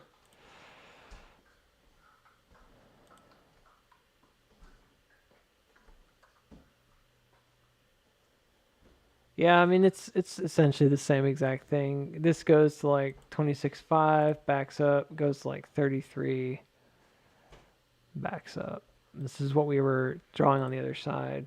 So it's still the same. Yeah, and then the only real question you have to answer is it going to go backwards again? And that's the bigger question that gets stuck on, because if it's a distributive cycle, it may see this level but still capitulate. This is probably going to end up being fairly well triangulated here going into the end of July to a degree. So if it does this, it's a big move, but it's essentially just buying up again through the same range. And I'd be curious, because I think if it doesn't hold there, it's like, why would that not just be like a UTAD? I don't know.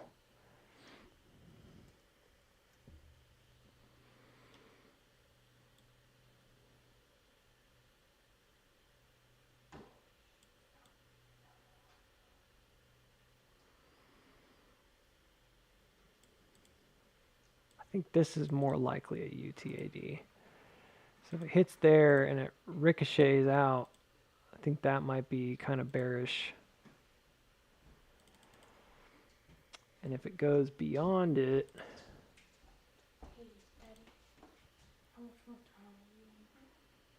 like an hour? Okay. If it goes beyond it, you could see that turn into more of like an SOS.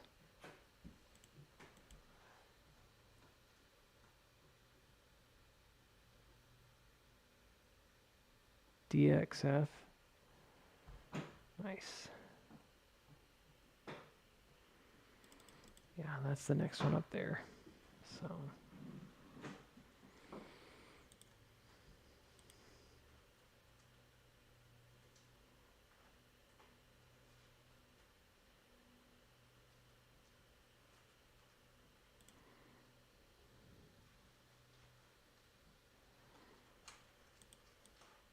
all right, I'll check it out.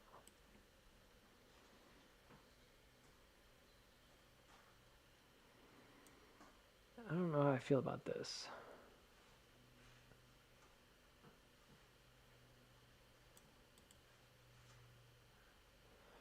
This marker is like really steep.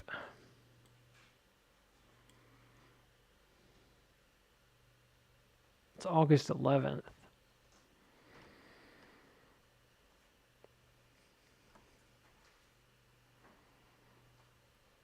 Well, maybe this just is moving really fast, you know?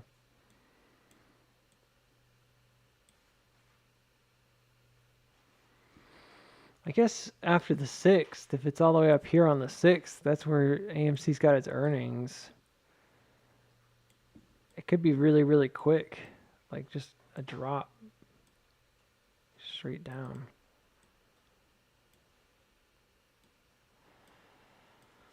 I'm trying to time it out, but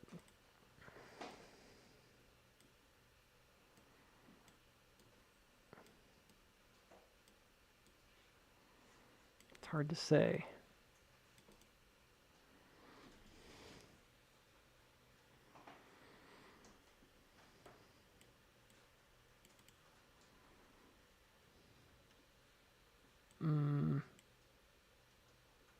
That's right.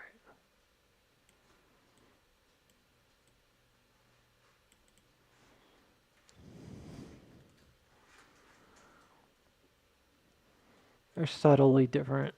They're probably not going to be that far apart. That's always like wishful thinking. Usually it's like considerably more nuanced by the end.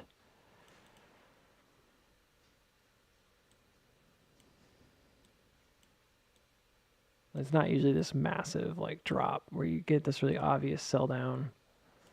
Something like that.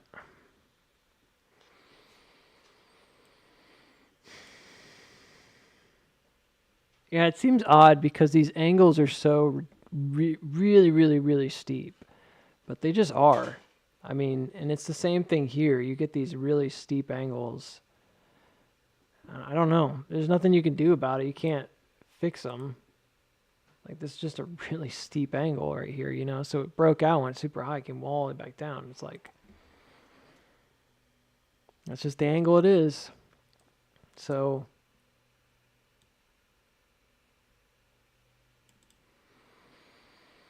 it's going to be like the same date too. It's always the same.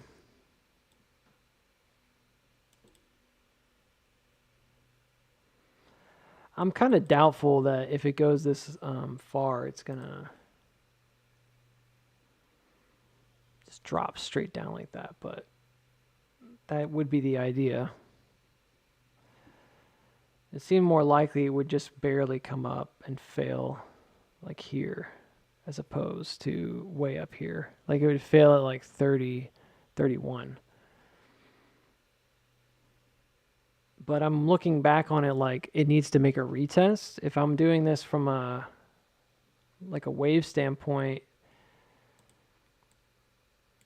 this has to make a higher push if it's bullish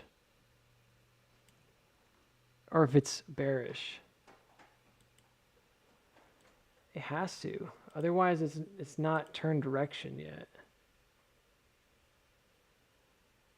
There'd be no way to confirm this is going to go down again unless it comes below 281.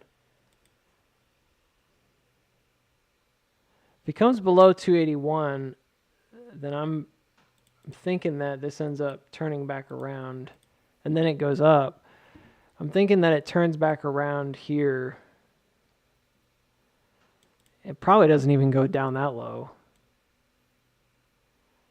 You could have something like this and just be just enough to get to that test and then just take off the other way. And that's when you go down to like 17 that way. Because if it doesn't do it here, this would indicate, oh, it's pushing, like they're making an advancement. Bears are advancing. If it doesn't advance, then bears have to then prove the advancement. So it should take a lot longer. So if it went this direction, for example, even if it made a higher push here, it almost doesn't matter. Unless they come below that 2080 level, there's no advancement. So it's a failed attempt to like rally. So we really got to hold 2080. Really got to hold it. If it holds 2080, there's a good chance it's not actually bearish. Because although this creates some questions, this certainly gives the evidence that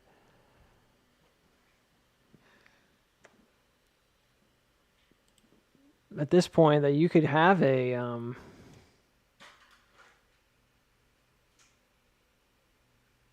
you can go a lot of different ways from there, but it gives it a lot more credibility, I think.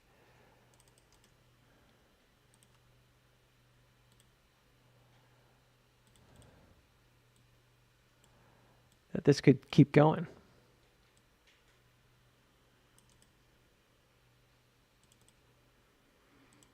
Without it, it's a tough one because I think you have to have the right pieces in the right place.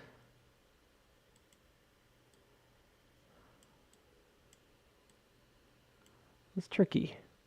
This follows the S curve that we had before. That works.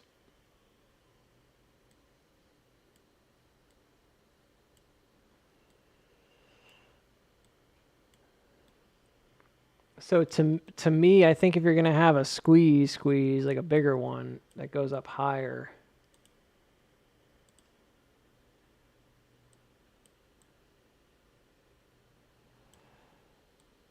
and that is curious because that's the main cross from the bottom, right here. Very curious. So when we were talking about AMC, we were talking about the same thing, exact same thing. Because we were saying that it doesn't look on the surface exactly the same, but it is the exact same thing. So we were saying that this is the major cross, and that if it plays out symmetrically, this is where you could get back to essentially the top if it hit the perfectly on the bottom again, like a perfect double bottom or slightly below, gets you right back to the top at this particular time out here. And it looks like it's going to be the same exact time. This looks like, well, I had said August 8th, which is kind of questionable. But if we use the date of this is where things get kind of dicey, I guess. I don't know. We'll have to decide on what to use for the cross, but still. Anyways, it's in the vicinity of the same area. I'd have to double check it. Yeah. It's a bit odd.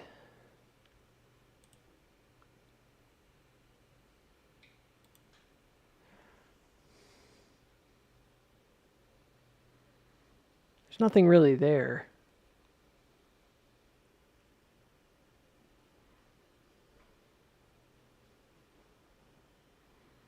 In fact, this cross down doesn't look like it happens until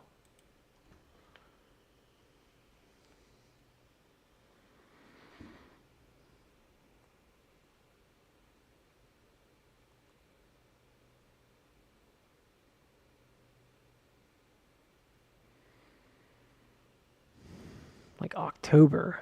Why does that October keep coming up?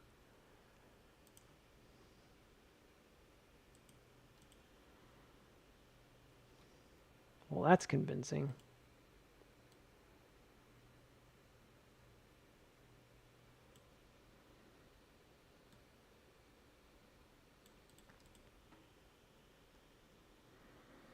October is weird. That's a weird time.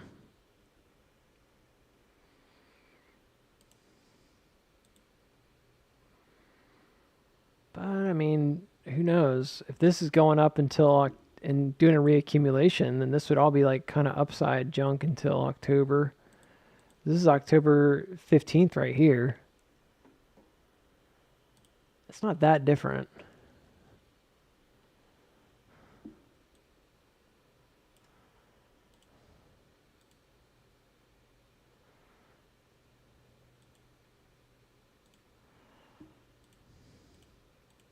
Just whatever. I'm not really not sure what that would look like.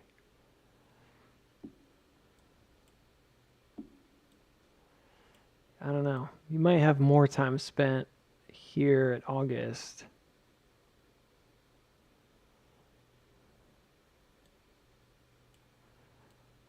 And a secondary move maybe does more for this than it does for AMC.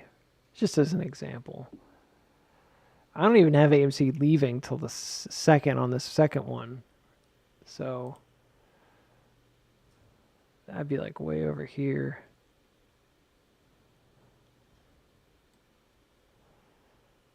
So it's more like an SOS.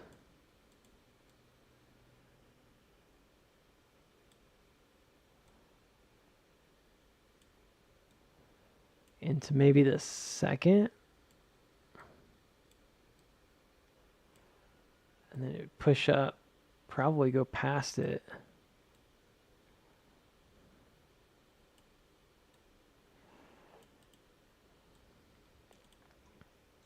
That looks a little bit more right.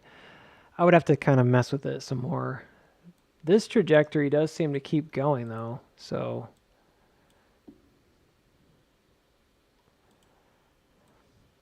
I don't know. And then if you had another move out in December, it'd be different, but that's pretty convincing looking. Try one more thing.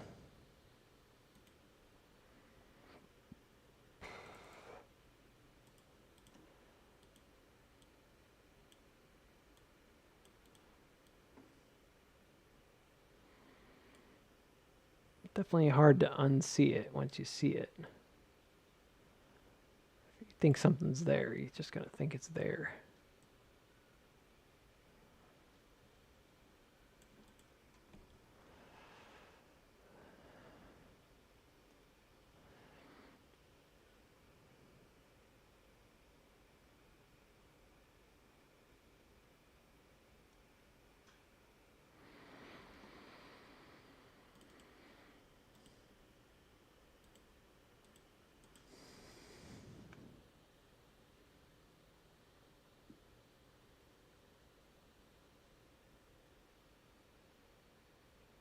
Yeah, we'll take a look.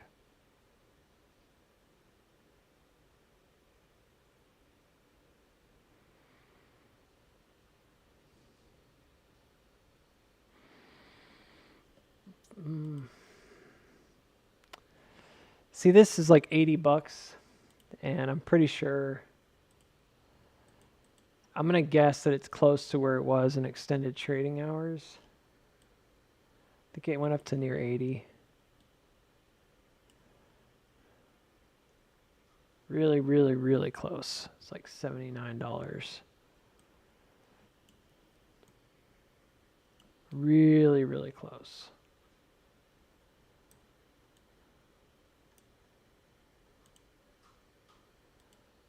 Might as well just say 80, but I don't think it was actually 80.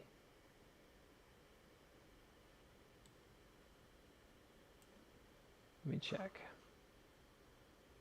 Nope, it's exactly 80. Funny.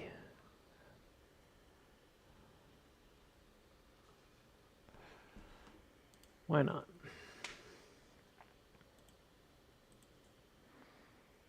Yeah, so that's very, very, very close. So if you look at the doubled value, if you look at this trajectory, we really didn't do anything that interesting here. All we did was we took a wave cross. We broke this essentially into like a Gann pattern chart because it's divided into the quarters, quarter, quarter. So this is a low quarter, high quarter, and then there'd be another one, potentially back low again. But it's essentially divided into 4 parts. And we separated it by where did it cross down on the middle. So these other variables are still there. These other angles could still be there, but they're not the most important thing in the world. They're there. I mean, you can consider them. They might end up playing a part in some of this. If there's a kind of an SOS with a, like a backup or something, it might hit one of these creeks or something like that. But this trajectory, again, it's sort of secondary.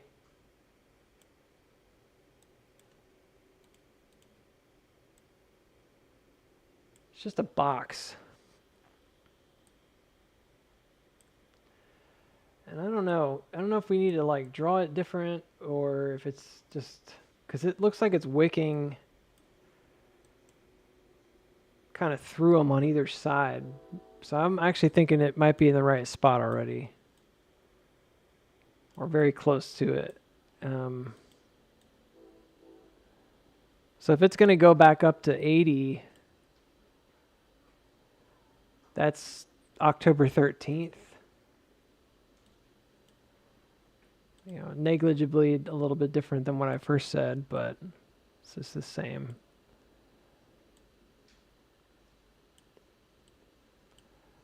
I wouldn't be surprised if this had a backup.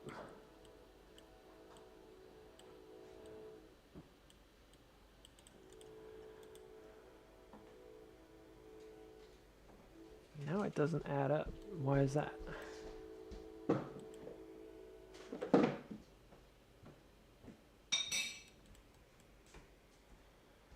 Doesn't reach 80.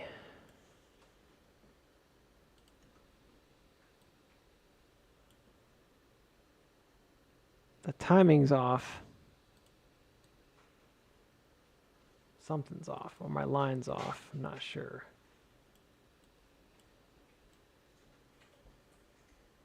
Maybe that just dipped below it.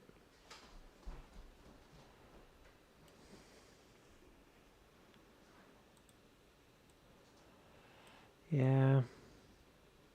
I don't know. All right, October 6th. It's a very awkward time.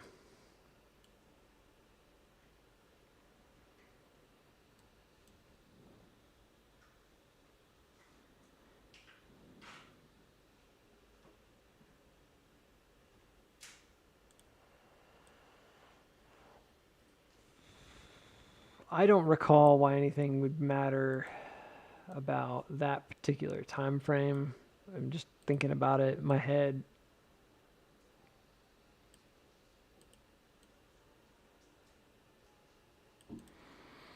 I mean, like this is definitely following it, and these become like slingshots of sorts, so they're just kind of pumping through it. This could get quite violent. I mean, I'm making it very tepid, but in reality, when we're talking about the potential for some pretty massive retracement movements here, if it does this continual like yo-yo, which is where it's been going. It's been doing these like yo-yo effects.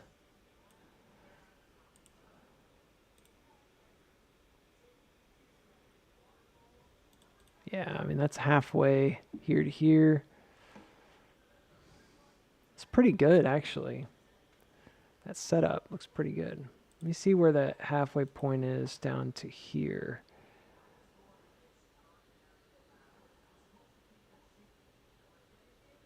$16. Well, there you go. I mean, there's evidence that maybe this does go down if this is distributive. I still think if that happens, it dips here and then probably comes back up. It may not go all the way back up to 30, but it would go to either 26 or 30. I still can't see it doing the other thing. But this gives you a chance that it hits a spring in August. Similar to AMC. Again, alternate paths, just different ends. But I know it's a little bit much, but the ending is ultimately the same is what I was trying to say, sorry. So like this could then result in like a really massive push. Regardless. So it's kind of funny how that works.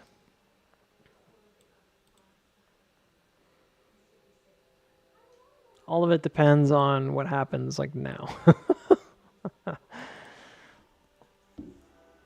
Yeah.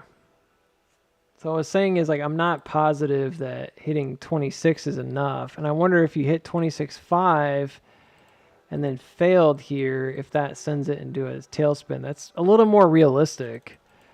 This one. It's a more traditional like hook. Because it would play into this guy of like we're going to go up and we hit 26.5 or something, but then we drop below. And I think that feels more realistic as a distribution than going way up top to this guy, to 29. Like, why? Except for just the dramatic nature of it. I don't know why you would do that. But flipping the chart makes it seem like both are potential outcomes. So we got to just keep it on there. So hitting here, dropping down low could be a spring. It does measure really nicely on the wraparound to get you up to here and then back again. It's a very clean 50-50. But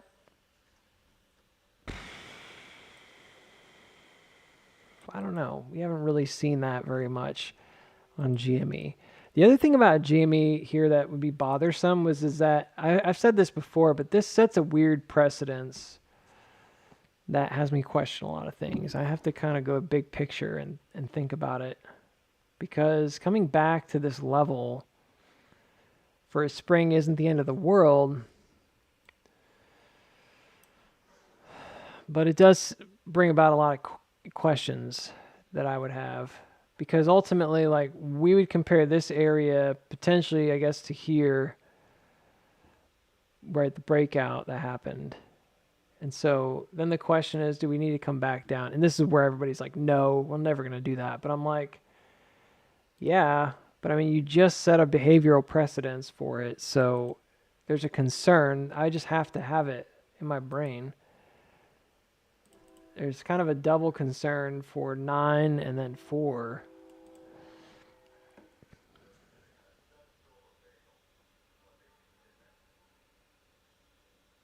So if on this picture, if this breakout is iterative, right, and then it forms a double top cat ear, which then drops to those previous lows, who's to say that in the same way, so this motion right here,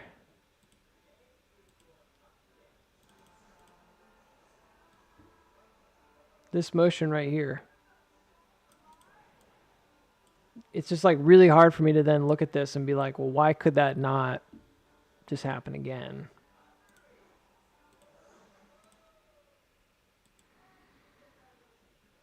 You know, we've had a number of conversations about this. It's not really anything new. But in the grand scheme of things, like, this will be lower than the top. You know?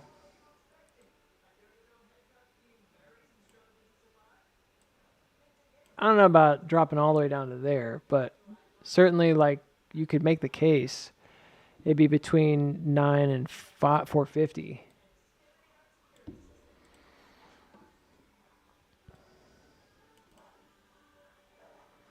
No, you can't make that argument. Yes, you can. I'm losing viewers as I'm talking. I know. This is a hard one, but, like, technically speaking, this pushed above the top, and if it then drives all the way back low, it's pushed above that first top. It's very similar to, like, what's happening right here, right? And again, I'm just showing you, like, an example, but down bottom, but it's a similar motion. Because remember, this guy came down low, and then pushed higher than that top, like that peak. That's the motion that sent it into that tailspin. It's no different than, in some ways, than the macro motion here. It's actually exactly the same.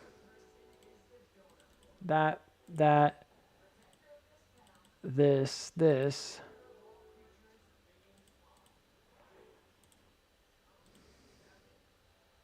Well, it'll never happen because GME is not worth that much. They got billions in cash. I know, man. I'm not dumb. Like, I pay attention to the news. I know what their bottom line is. But I just think there's a similarity in that motion that has to be accounted for. Because they are similar.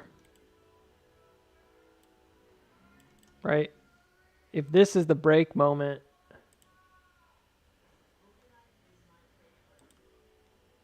I think you have to just consider it. This is what bothers me about 17 the most. If I have to pick, like, one thing. It's not the impossibility. I think it's probable. I mean, other people have said it. I agree. I don't think it's improbable. I think there's a definite probability there. Like, that could happen, and it was a setup a while ago to be that way. I think it's been on the table for quite a long time, in fact. But it's the idea of what that means as a behavior pattern for the rest of the chart is very disconcerting. Like, it doesn't make me feel good. Because if the idea is that we're actually in a distribution here, and we avoided going low here, we think we went low, but we really avoided it, then we're going to come back later. And even more concerning is, and all the way back to 9, which would be rough. But even more concerning is this cross is kind of evidence of that, you know. I hope it's not the case. I hope I'm wrong about it.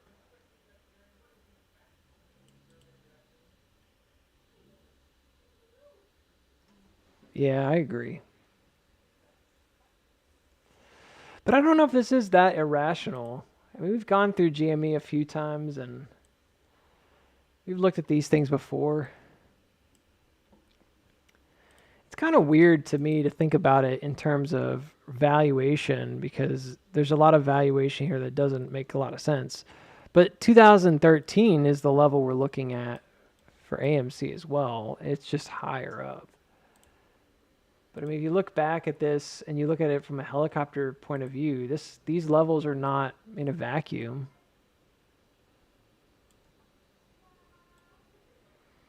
They're pretty sensible levels.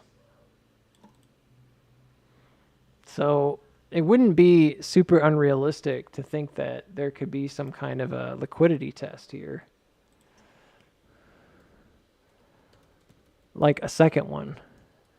It doesn't mean it's going to go down indefinitely, but a liquidity test happening here, happening again to just get below there, certainly seems possible.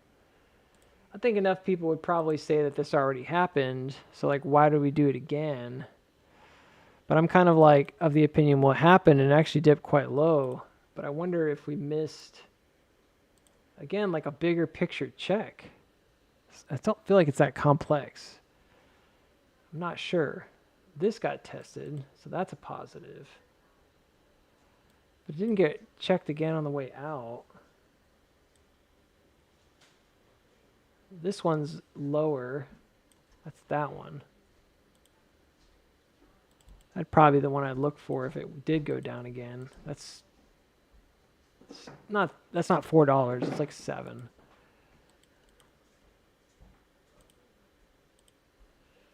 I think this one did get tested here. It hit it, but it's weird because like again, you know, if we're looking at this from a helicopter standpoint and this was only like a few days, we probably wouldn't think that much about it because if this doesn't make a higher high here, anything can happen. It can come back down and check the creek. Like we wouldn't care.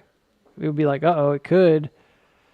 We hope it doesn't. You know, we hope it makes a higher low, like it hits 17 or whatever and then breaks out. There's not really any precedence to say it couldn't. I mean, we were looking at this as a helicopter view chart, and you just saw that. You'd be like, all right, it jumped the creek, could come back down. Like, it's possible. If it didn't reach as low as it wanted, it would distribute here and then come back down.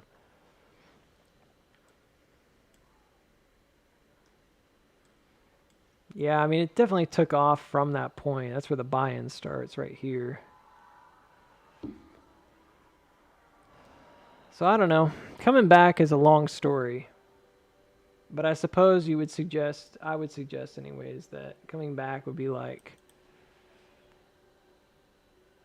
either this level, this level, this level, this level.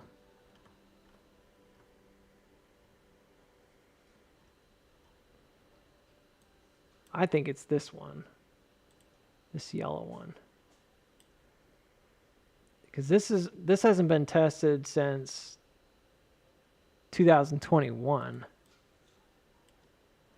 So if it did some kind of crazy flushing motion, this comes like to 80 and then it comes down.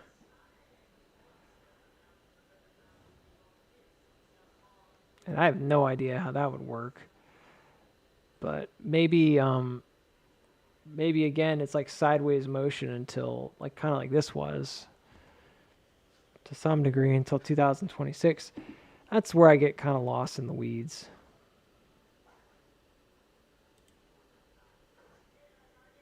I'm already lost in the weeds on this. There's really no way of knowing. This is pretty far in the future. When we got to this point, we were talking about 2027.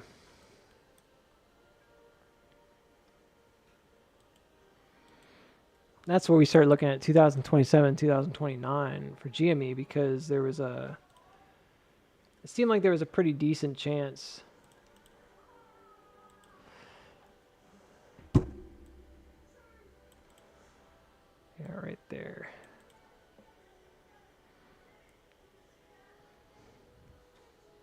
That it wouldn't, if that happened, it wouldn't break out till like way later. But that's in the future. Let's not worry too much about that today.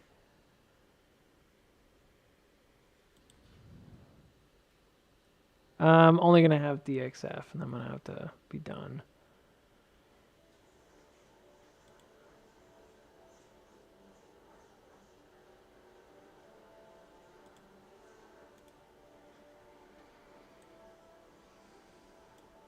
All right. Well, so this is always complicated because I come back to my own charts. I'm kind of like reading into them. Yeah, it's a hot mess. But basically, I was saying that this parallel, weirdly, there's like a kind of a bracketing here. So it stayed low. And I was saying it could come up first and then drop all the way back down. This is kind of a mess. Instead of just drop down. So it's going towards that SOW without even having another push-up, which is totally normal because, again, that's how cat ears be. You get that second motion. Sometimes it's really dramatic, but there's usually like a 1, 2, 3, 4 in here, and I can see it. Like there's the micro cat wave right there. And there's another one here, but it didn't make another. So like the paws are there, the M cross, double M cross is there. But it doesn't have an up thrust, so it didn't come back above the top. So that's why this is not there. So if it had another up thrust, it would have come at least above 739. That didn't happen. So we had two motions, down and up. We're basically saying that they were like mirrors of each other, unfortunately. That's where we left it, and it's not a very good chart as a result. And this timing looks weird too. It looks like it was done on... Man, I don't really know. I don't know why this is so wonky. Like, why is this not on the peak?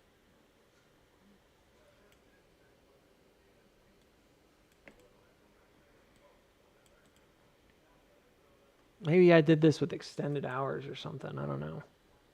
This is odd. 14, 143.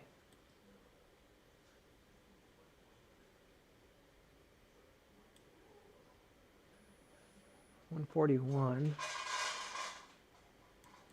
I don't know.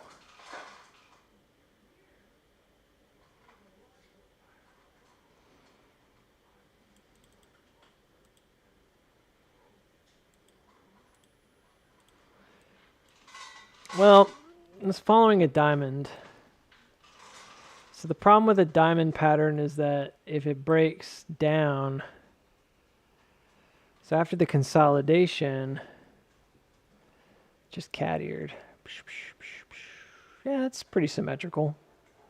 Actually, it did what we thought it would do, because if it had broke out here, it could have held up.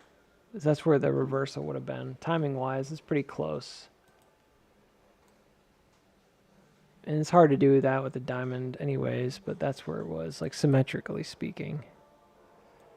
I think I had it offset because of the bottom here and the bottom here.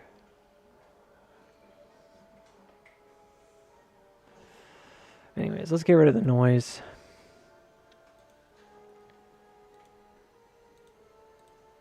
So yeah, this was a while ago.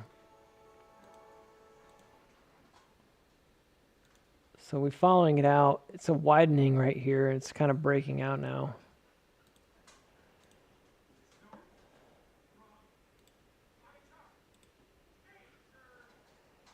Yeah, I'd say that's pretty close to the expectation on the downside, but it's not very close, obviously, on the diamond yet, because the diamond hasn't really followed through at all. We didn't see the rest of this noise build out either.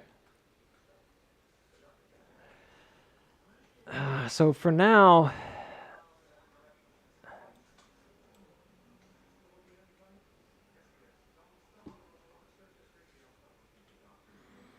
I don't know, man. It doesn't look like it came low enough. And I would be watching very, very, very carefully these two rises, these cat ears, but this is hard. Why is this so hard? I think it would have been easier if this had like hit the bottom. Like that's all there is to it. Like it's right where it should be here. Like this is the direction, but it didn't go low. Instead it broke out sideways.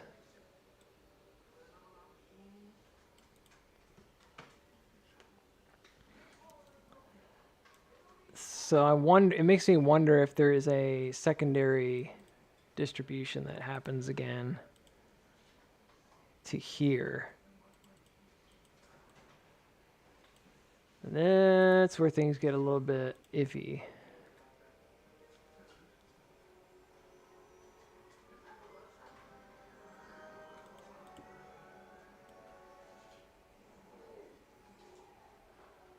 Sure.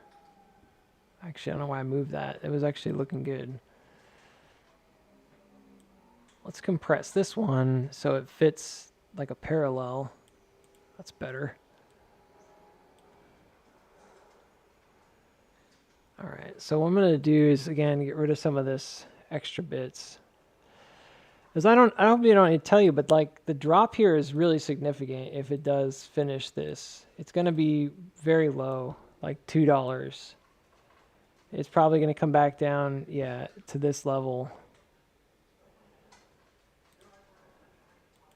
And you can see that angle, it's like kind of directing it down there anyways. It's ugly. But why not? I mean, it did this motion right here, right? It's just an S-curve. But let's see if there's any life in it still.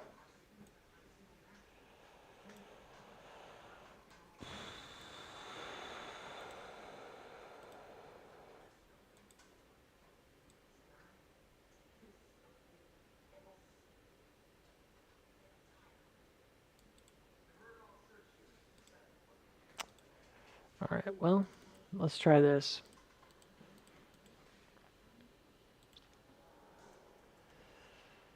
It would have had to have sort of developed some kind of a new downtrend. So that's what I'm trying to do.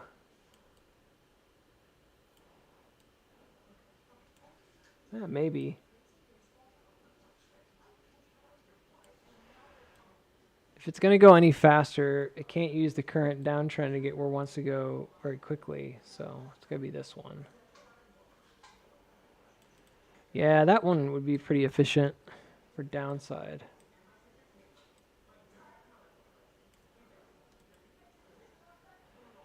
So, I mean, I don't like that it didn't come down as low as I wanted.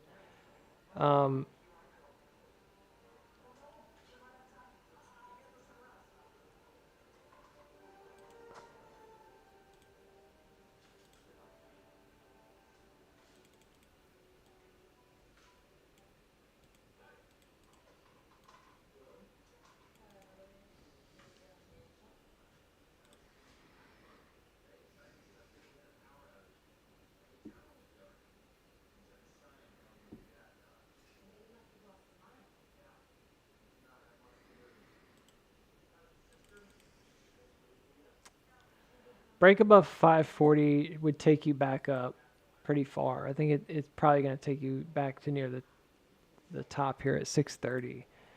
But I feel like they're going to try to use, the bears will try to use this as the new standard. So I get the feeling that what happens instead is this might get a little bit like parabolic or something and like fake out, breakout, and then kind of come back down. And that makes sense with this RSI as well, because you're probably going to have, more than likely, right? You're going to have some kind of a retest here. It's already like over the edge. So there might be a little bit of upside right now from like here to 540. But if it does that, I'd be surprised if it continued. I think you're going to have then a weakness, because that's 1, 2, 3 already. It'll be a fourth hit. If it fails, it's going to hit once and then hook. See how they didn't come all the way down? That generates the probability of like a hook here. If that breaks back up again, then you now have the ability to sort of sink it through because you've got the weakness. It's going downward. I'll zoom in. You can see the widening here. So pushing up again, it's like a perfect distribution plan because you could push up here, get to the top one more time, and then it sells it back through. And this is how you get back down to the lows. I suppose in like an ideal world, this widening would break out and just go right back up. And I don't think it's impossible that that happens. However,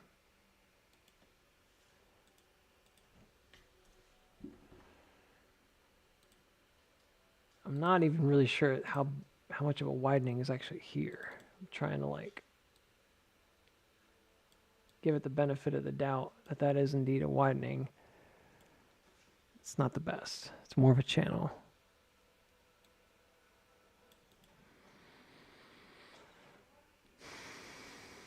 Yeah, I'm thinking it probably would come back and make a new low.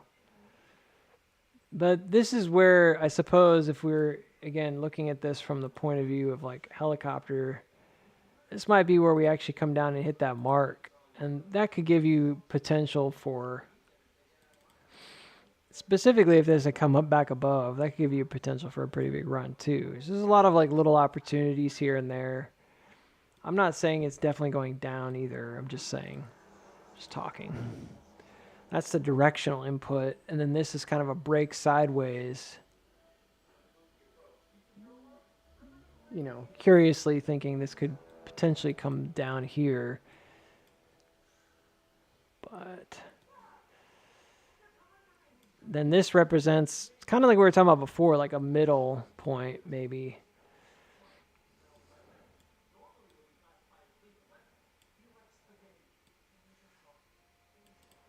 Yeah, it seems like this.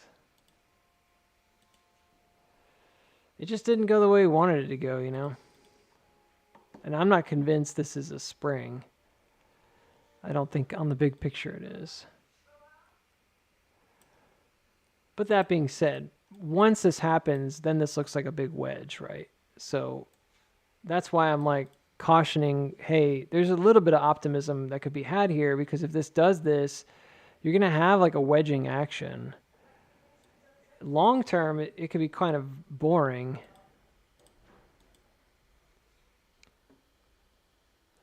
But I could see how that could be like a middle of like a wedge action. And you got the potential for...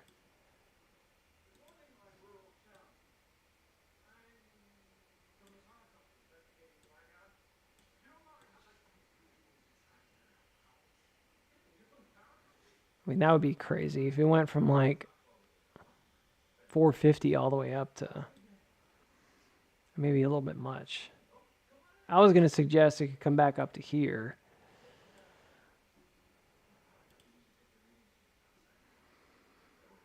I don't know why it would come up this high.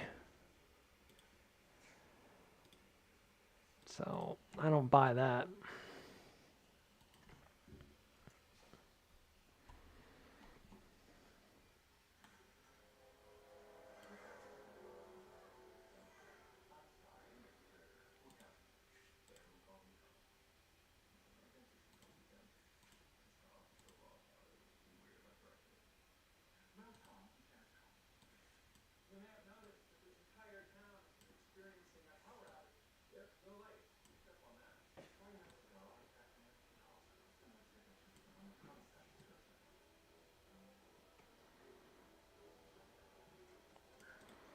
Yeah, this is pointing towards a middle right here. So there's potential here for a lot to happen.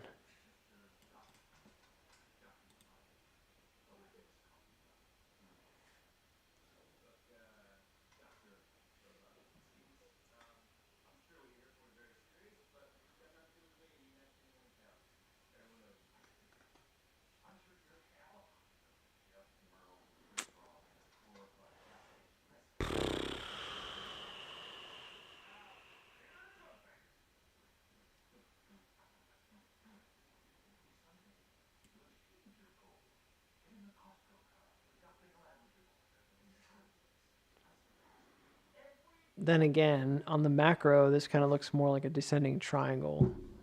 Descending triangle would be more likely bearish. So even if it did break out, you'd probably have some 1, 2, 3, 4. So how far does that go? I think that's like a 30% move, if I recall.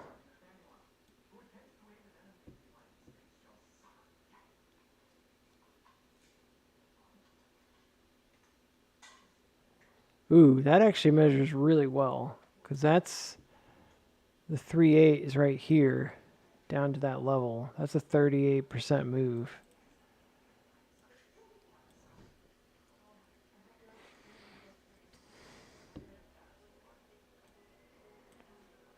So yeah, there's a potential it finally dumps right here.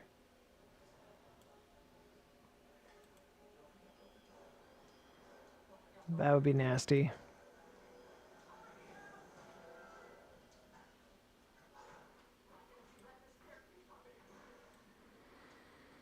I don't know. It seems wrong, I guess, to say it goes that far, but I think it's done it before. I think it's the same as this move. Like, that looks like the same move to me. Basically. Yeah, it's pretty darn close. So, I mean, timing could be a little bit of a factor, but it's the same distance. So we're talking about like an offset here of reactive triangulation, I think is what it is. You got this triangulation to point down. It's also kind of continuing, but it would take a lot longer to get there. Maybe again, breaking into August.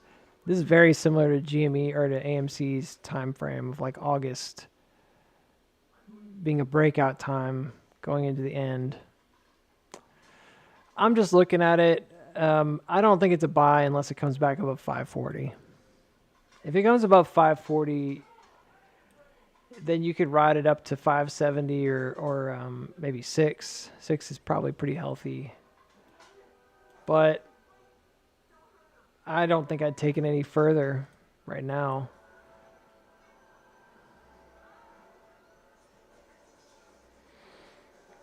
And frankly, this totally seems reasonable to me if it breaks down here.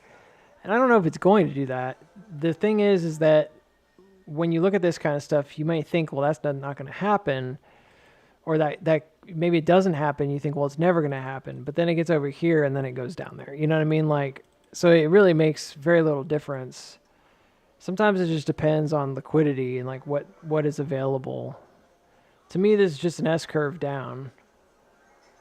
That also matches the descending triangle breakdown. So it definitely works mathematically, but I don't know liquidity, if the liquidity is there for it. So like that's what that would look like. So it's a reasonable guess. And then you would potentially have like a V-shaped recovery. That finishes the bigger S-curve here, which is the major retracement that this hasn't happened. It may not happen for a long time. But if for whatever reason this kind of just scrapes bottom here and it doesn't go down and it goes back up, I think you're going to just see a distribution right above 670 and then it'll go down. It really wouldn't make any huge difference. It's just timing. So, I don't know. And I guess worst case scenario is this is not a shallow S-curve or something and ends up being like a full-fledged S-curve. And I don't really want to get too deep into that, but it probably end up coming all the way back down to like $1.30 if it did that. If this is bound to recover at all, it may not do that. You can see that this trend, even though it's busted here, is trying to hold up. It's trying to hold above this longer standing creek right here. That's a tough one. I mean, it's kind of weak. The tops of these are all distributions. So it's got a kind of a hope and a prayer, that it might hold up. I'd say this is the best place for it to do that, though. This like 250, maybe even down to as low as $1, but I think that 250 is probably the strongest place it's going to have. This is all kinds of crazy. So, yeah, I think if it goes down first,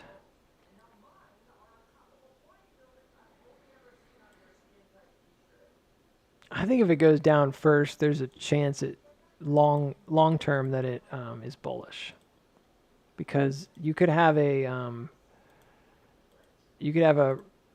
reaccumulation here and just head right back up. I don't know if forever and ever, but at least for now, that seems feasible. It might be a good squeeze play going into August. I'll add an alert here on this low hit, and who knows.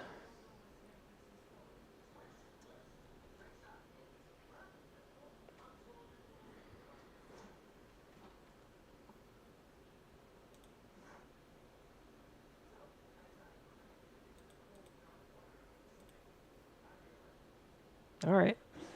Well, guys, I got to go. It's been a long day, and I'm happy that we got to stream. We got through it without too many hiccups. I'll try to be on again tomorrow if I can, and I should be able to. I really do appreciate you guys, and yeah, hope you have a good one.